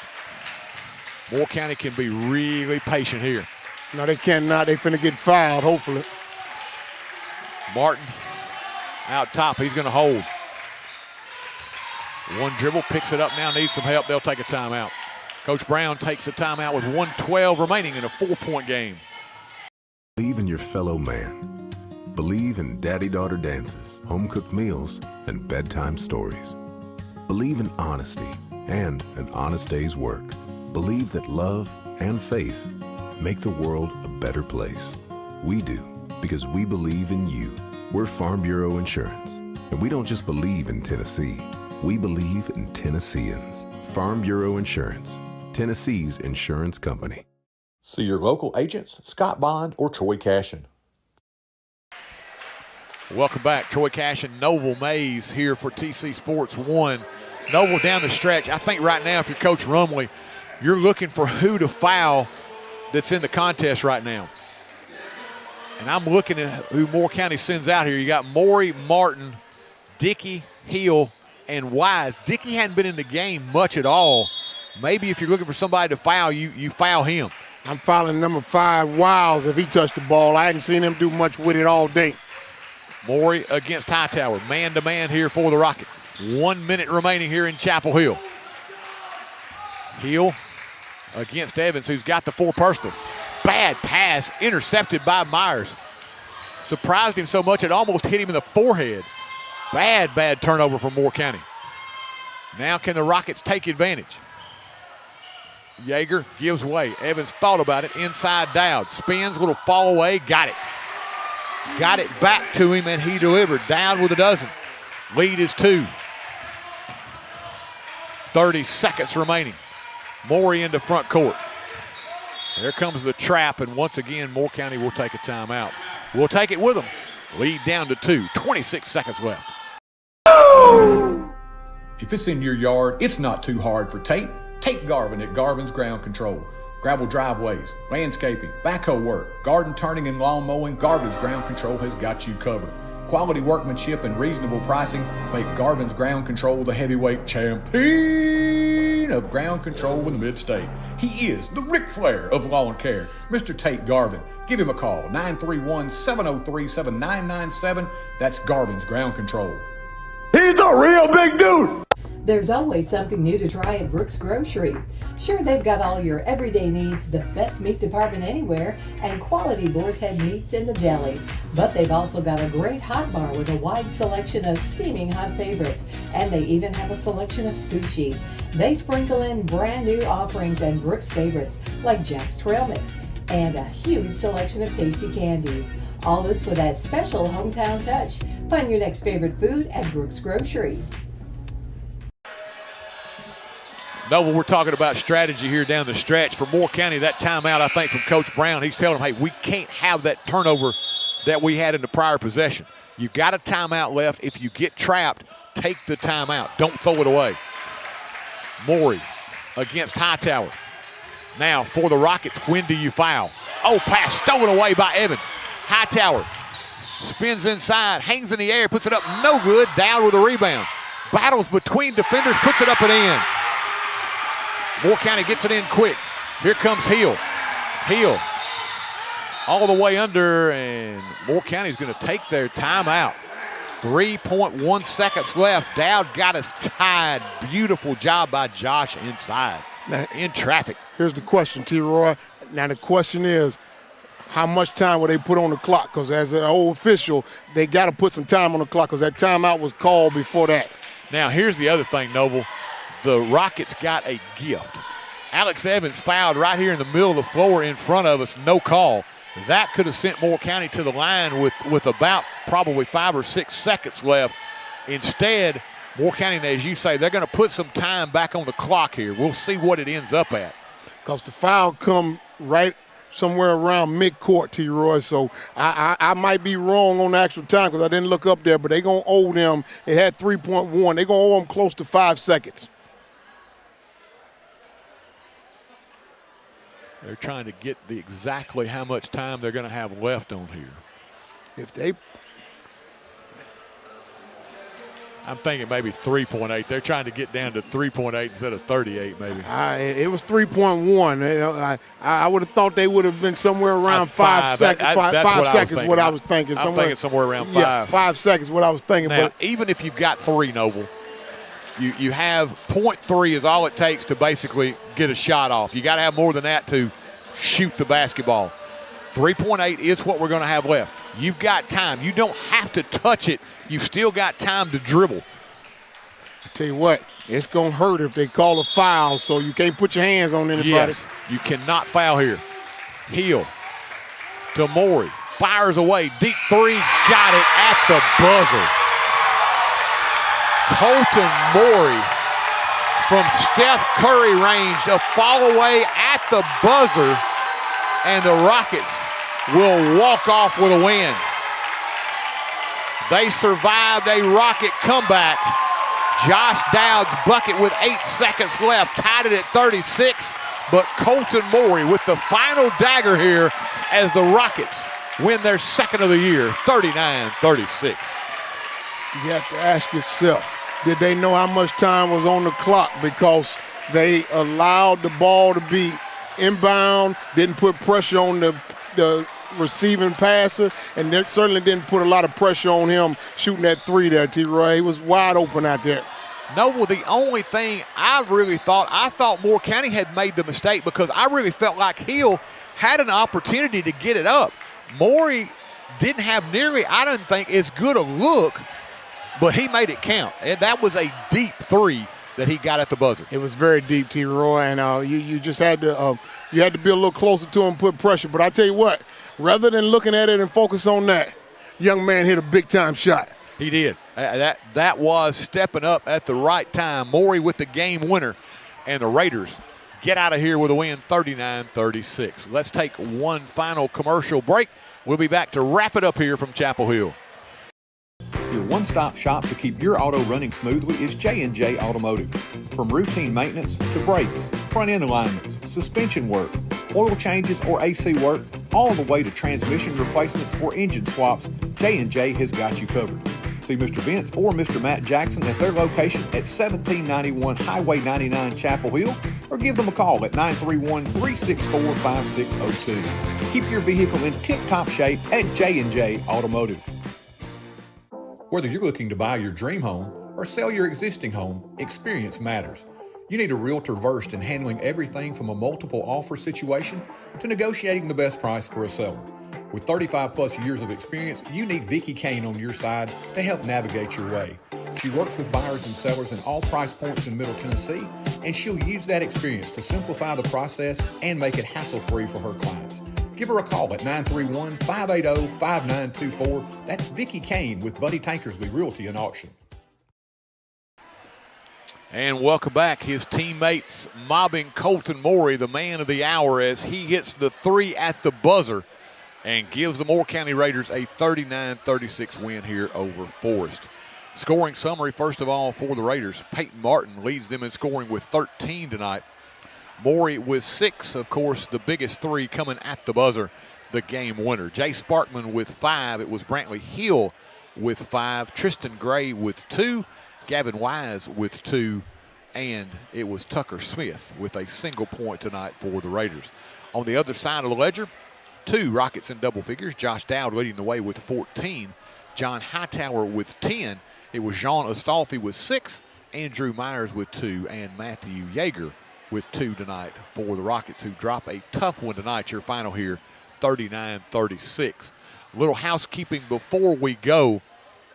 We are scheduled for Friday night here at home against Cannon County. Of course, with the inclement weather threatening, and now they are saying more and more that it is going to be a weather event.